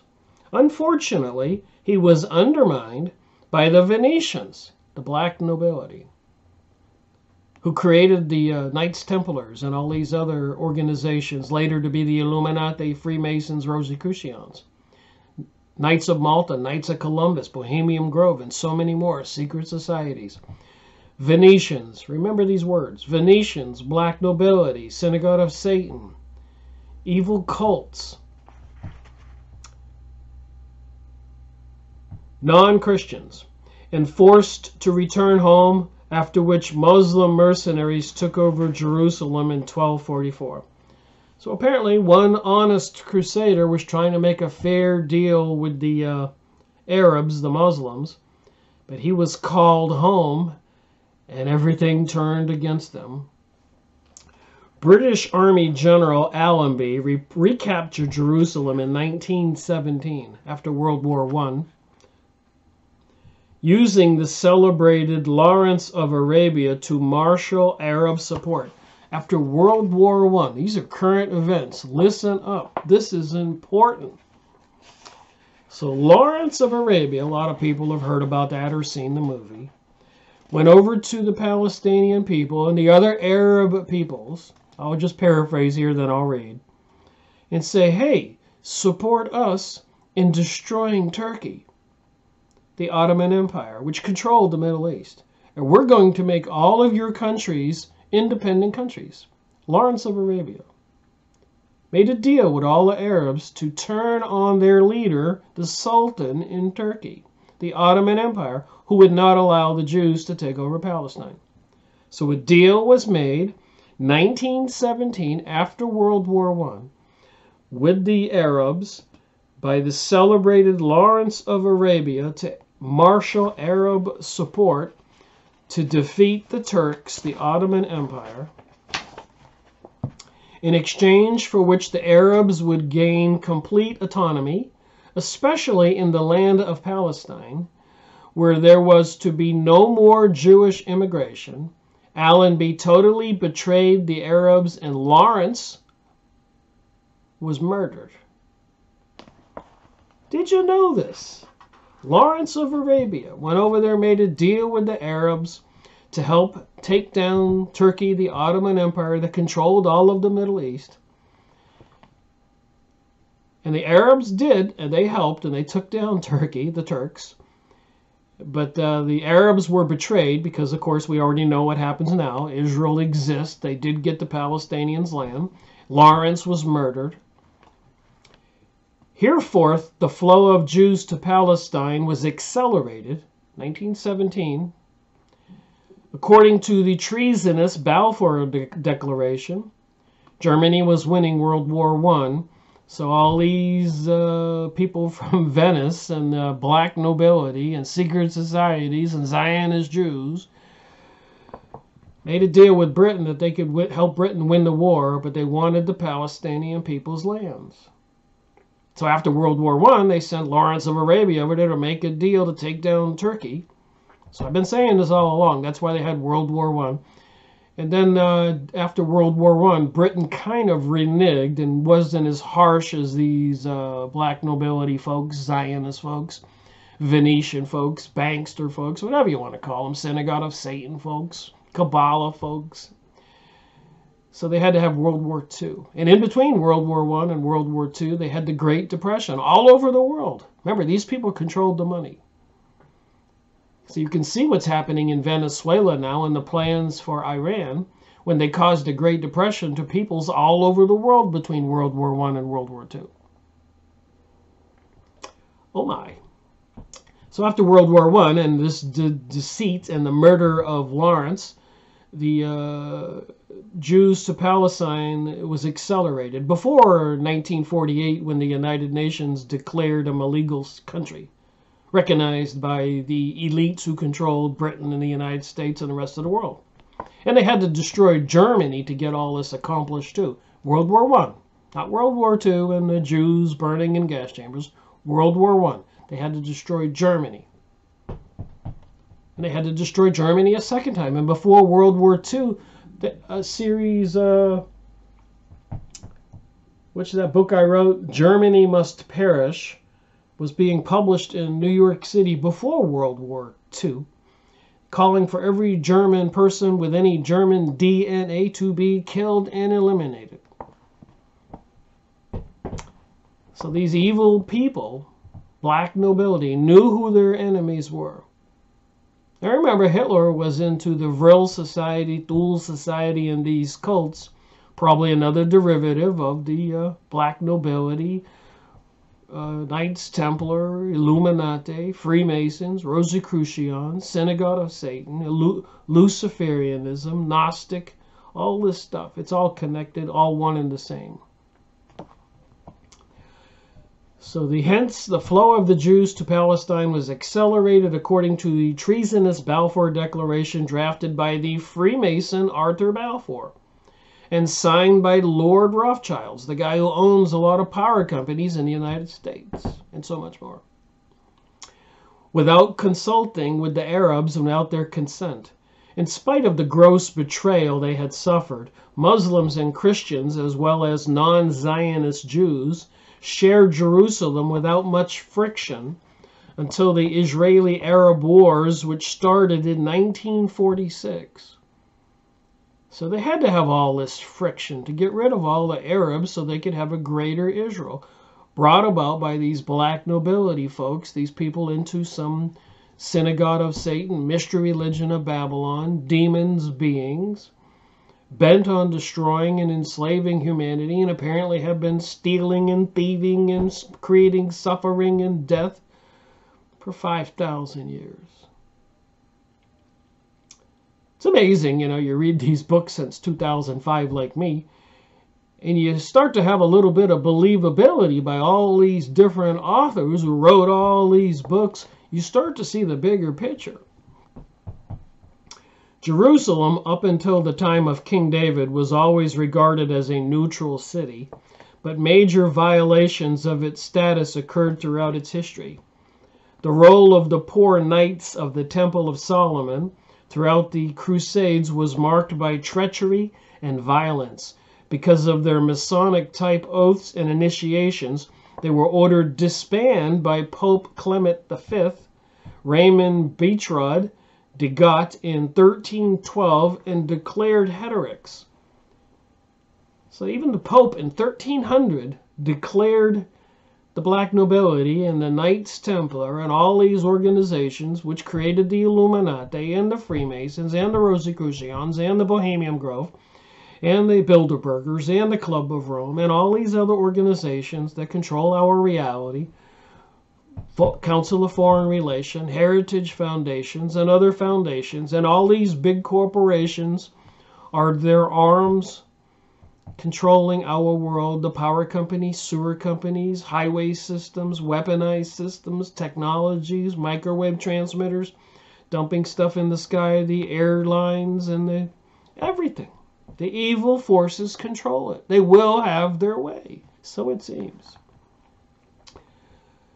So anyways, back then, the Pope declared these people from the black nobility, the Temple of Solomon, as heretics. But now with the 1991 passage of the Noahide laws, and saying that believing in a false deity, which they're going to say Jesus was a false deity, savior, that if you believe in Christianity, you'll be a heretic. Funny how things turn around in 700 years when these people gain control.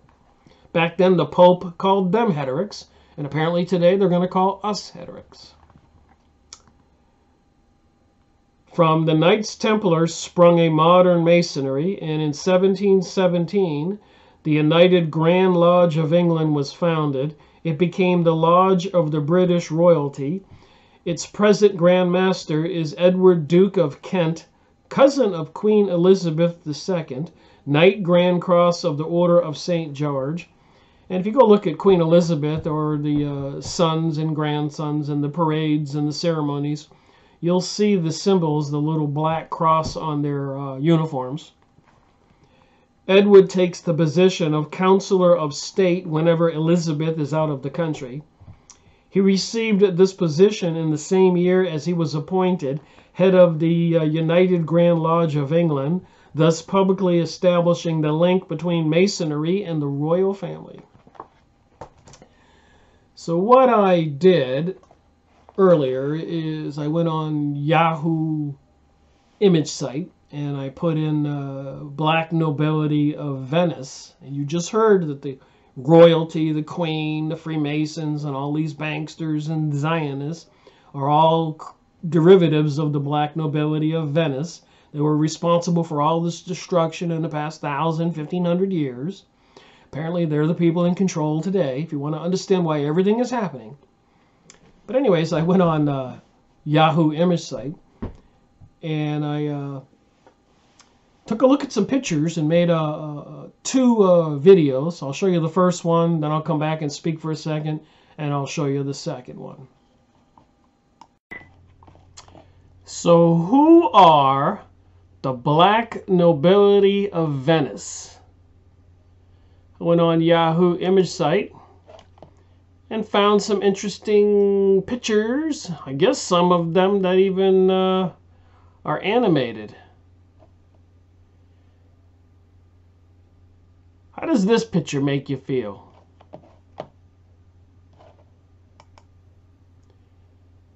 Black Nobility of Venice. The Black Nobility. World Monarch. The all-seeing eye at the top on the back of the dollar bill. The two-headed bird with the all-seeing eye in the pyramid on the back of the dollar bill. Very strange indeed. Committee of 300, the Crown Council of 13, think tanks, all these organizations, central banks, tax revenue, interest revenue, corporations, the governments, the intelligence community, the religions, the corporations. And who's at the bottom? The population and the workers. You and I. So who are all these people who joined the Freemasons and Rosicrucians and the Illuminati and the Bohemian Grove, Club of Rome, and all their symbols? The Black Nobility, the Prince and the King of Britain, England, here he is. The Queen, the Pope, the Vatican, the Rothschilds, the Royals, the symbols, the six-pointed star, Masonic symbol, all-seeing eye on the back of the dollar bill. I suppose we can say that these people control America, the Federal Reserve, and the money, and their secret societies run the planet. You can look at these pictures on Yahoo image site. And they wear these weird masks in their events. Very sinister. The conspirators' hierarchy, the Committee of 300, probably had something to do with President John Kennedy's assassination. John Coleman's book here, The Committee of 300. What if I told you all presidents are only frontmen to distract you from the people who really run the country? I think a lot of us are waking up to this fact.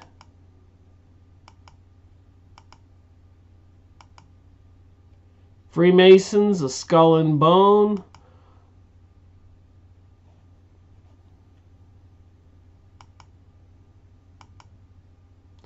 Houses of Queen Elizabeth, Habsburgs, Orange, Liechtenstein, Black Nobility, Hanover.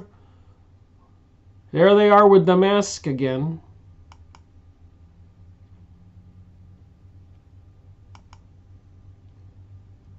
The Trinity of Globalist Control. Vatican City, City of London, Washington, D.C.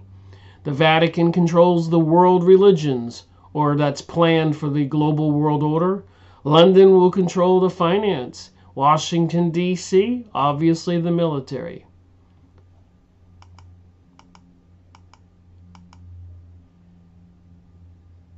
Black Nobility of Venice.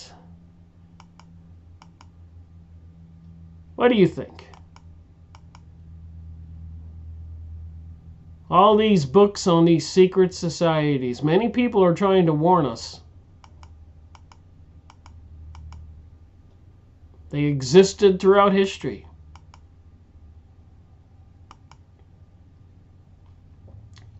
Tower of Babylon. There you go. Mystery religion of Babylon. The whore of Babylon. All these demon type peoples. Look at this, these masks and these costumes these people wear. Quite bizarre. Here's one that's a Dictionary of the Khazars. Apparently the Khazarian kingdom, all the Khazars converted to Kabbalah Judaism, and many of the Kabbalists have been accused of sorcery, witchcraft. So is this part of the synagogue of Satan?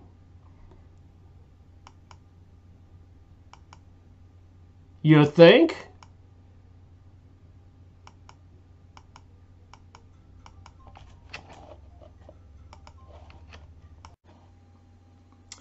Well, it's taken me a while to try to focus on what's going on. And also with a lot of the psychic research and other bizarre information I've researched, even with psychics, apparently remote viewers, to be able to look forward in time and back in time and places all around the world, and the Kabbalah and witchcraft and people seeing ghosts throughout history and possessed by demons and all of that. It does look like the invisible reality exists. And it does look like God interacts with the planet when it gets out of control, like the Great Flood, and Noah, and saving one of every kind of animal, two of every kind of animal and people. And apparently with the Hopi Indians in America, in Ecuador, and the Romanians, and there's evidence that different tribes and peoples were saved prior to the Great Flood so that humanity could continue on. Then apparently after the Great Flood, some of these entities from these satanic cults, whoever they are, if you want to kind of take it off in a direction to call these people some kind of evil aliens or beings, so be it. But they're opposed to the rest of us, and apparently there are good entities and prophets and people like Jesus coming to earth who are trying to save us.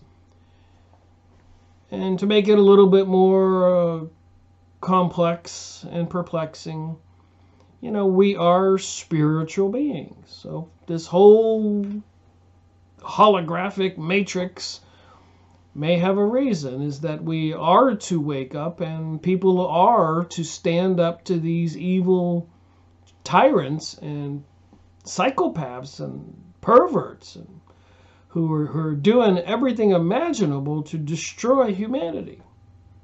I, for one, am glad to be alive and have lived my life, and I think humanity is a great creation of God, as it details in the Bible. But apparently there are some forces who are not happy with humanity's creation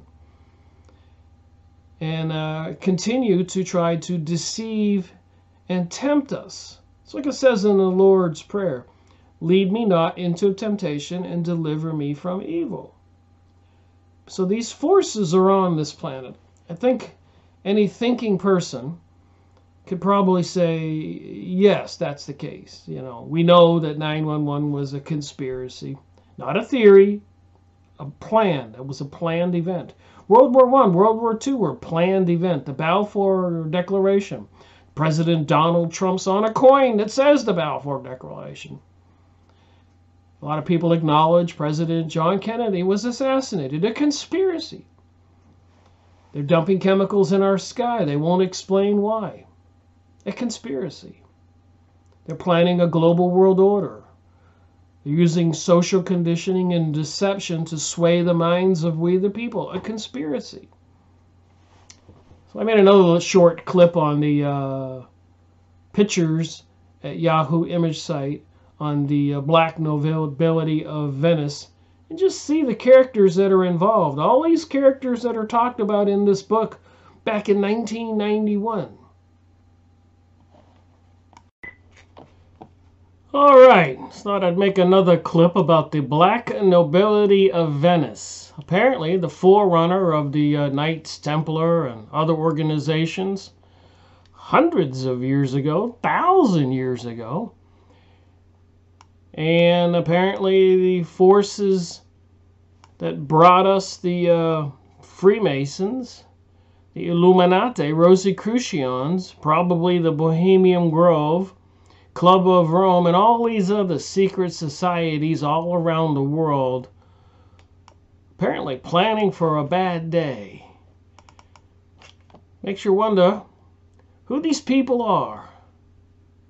Queen Elizabeth II owns 1/6 of all the land on Earth.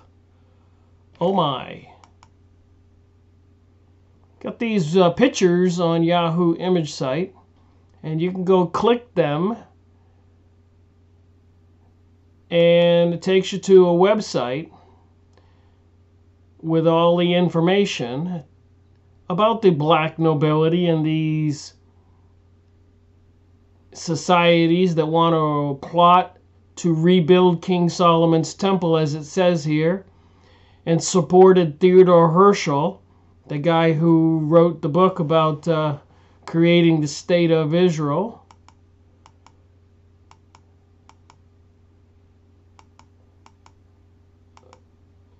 What are we dealing with? What do they have planned for us? What kind of religion do they have? Where when you look it up, Stalin researched the Rothschilds and Venetian aristocracy. They got their symbols everywhere. Yahoo image site. You can look this stuff up. Click the links and find out who's trying to create a global world order. Gog and Magog war, stuff out of the Bible. Their buildings are everywhere with the all-seeing eye and the pyramids. Rolling Stones, sympathy for the devil, prodigal son. So is all this really about the devil? Genghis Khan's greatest general. Real Anglo-Israelism, the power structure. Apparently, President Donald Trump was knighted and was studying the Kabbalah. You think it's a bit concerning? Anyways, these pictures are on the Yahoo image site. Got serpent being here holding a baby.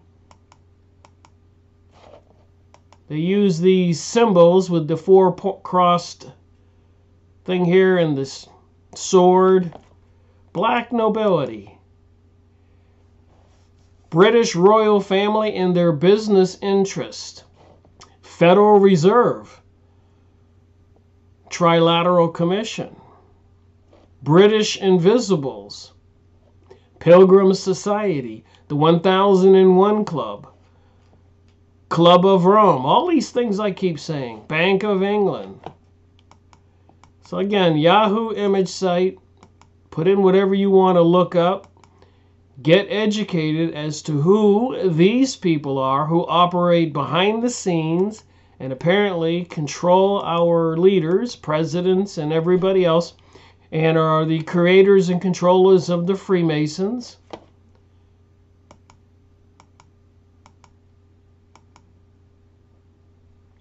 Seems to me we the people need to wake up.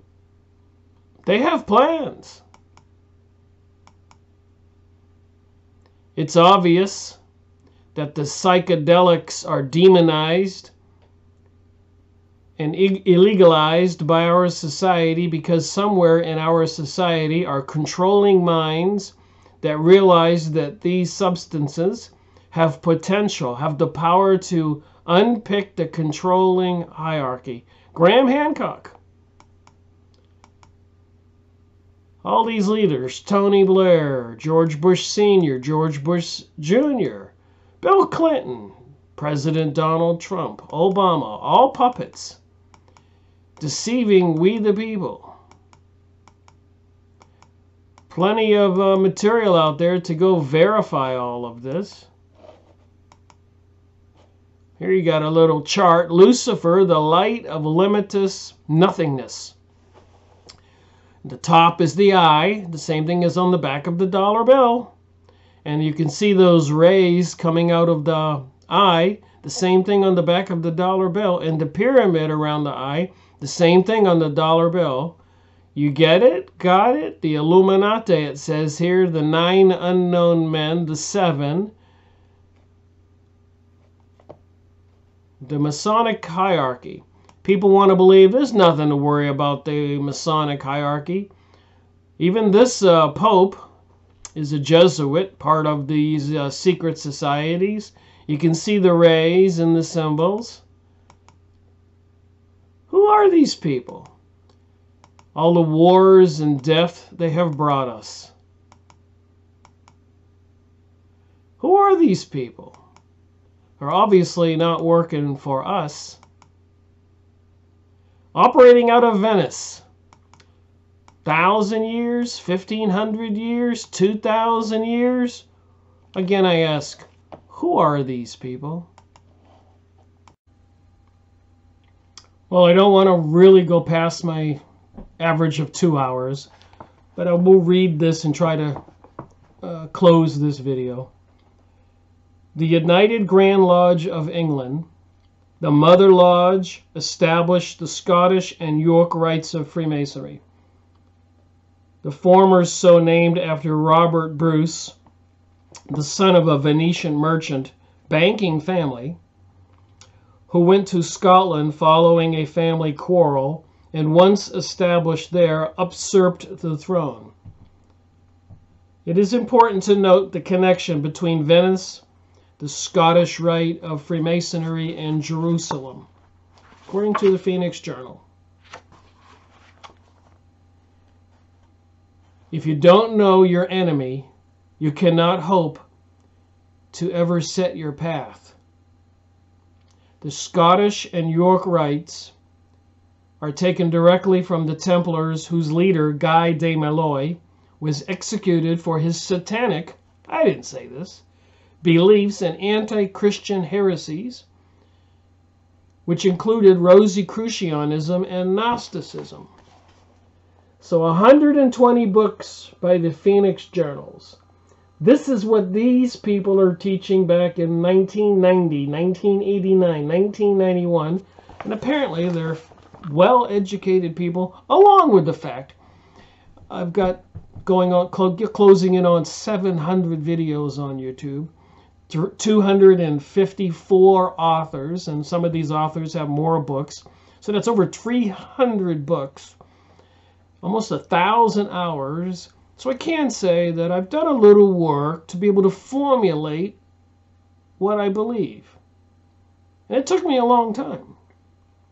And apparently this stuff in here is true. And the secret passage of the Noahide laws in 1991 and all of this social conditioning and demonization of Christianity and trying to get people to believe the bizarro world of transgenderism and that there is no such thing as sexual identity and so much more. It's just bizarre.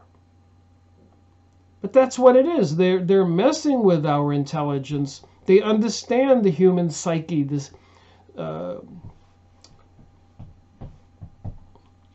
psychology. And they've had some of the best psychologists in the world, and they've done a lot of experiments on humans. I've gone over these books, and they control the secret societies, the CIA, FBI. I've gone over the books about all of this.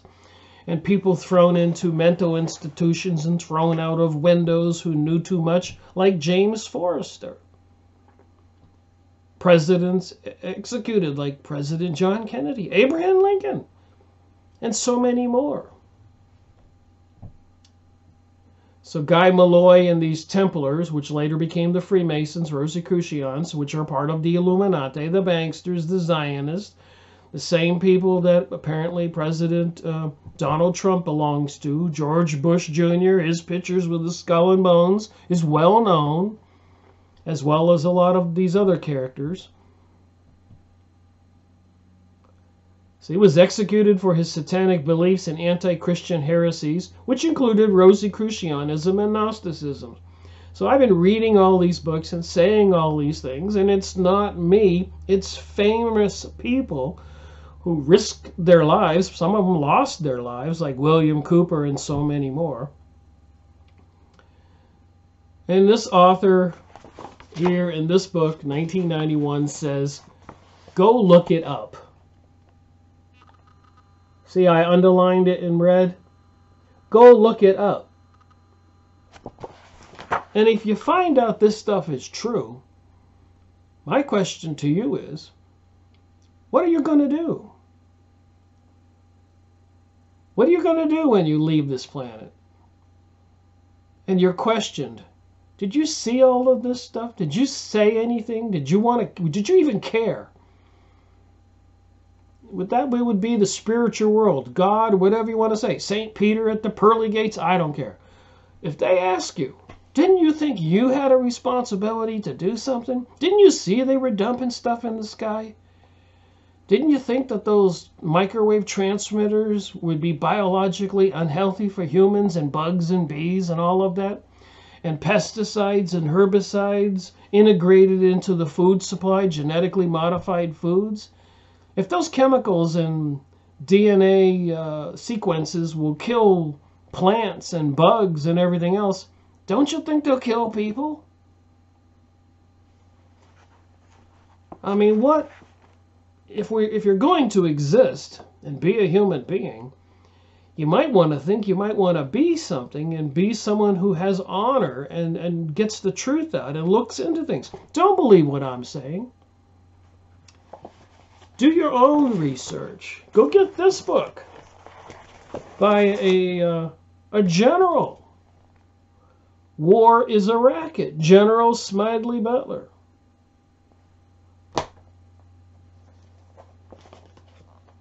Just going to close this video with some thoughts.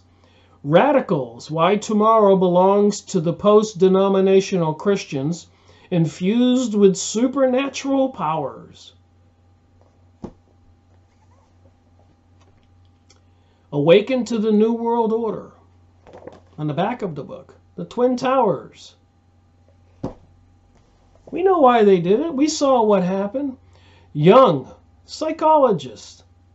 Remote viewing, psyche and anomalous perception. So do you believe you're a spiritual being? Remote perceptions, out-of-body experiences, remote viewing, other normal abilities. I don't think there's anything wrong with recognizing that we're spiritual beings. And we have much more power than we know. So these few people who are bringing us this technocracy rising, the Trojan horse of global transformation, Patrick Wood. Daniel reveals the bloodline of the Antichrist, J.R. Church. This is the new symbol you see on shopping stores at Christmas time. Their religion, the Noahide laws, they want to destroy Christianity. I've got so many books to go over. Thomas Horn, Saboteurs. Look at the all-seeing eye, the dollar bill. Shadow government in the quest of the final world order. Did you hear what I said that they did in the Middle East from 1000 to 1300, 300 years? And in between French revolutions, Russian revolutions, and the executing the King of Britain and the King of France and so many more. And then after they were thrown out of Britain and Spain and France and all those countries, and they went up to Holland and the Netherlands and over to Poland and Russia, they found their way back amongst us. And they've regained control. It's been up and down. Popes have opposed them. People have opposed them. People have died. It's quite a bizarre situation we're in. But I don't think ignorance is going to be the solution. Apathy, not caring, is not the solution. Waking up is the only solution. Believing in God. Talking, realizing we're spiritual beings. And I'm not trying to be a religious preacher. It's not me. It just seems to be fundamental reality, what we're up against. Thank you for watching my video. Rick Miracle reporting.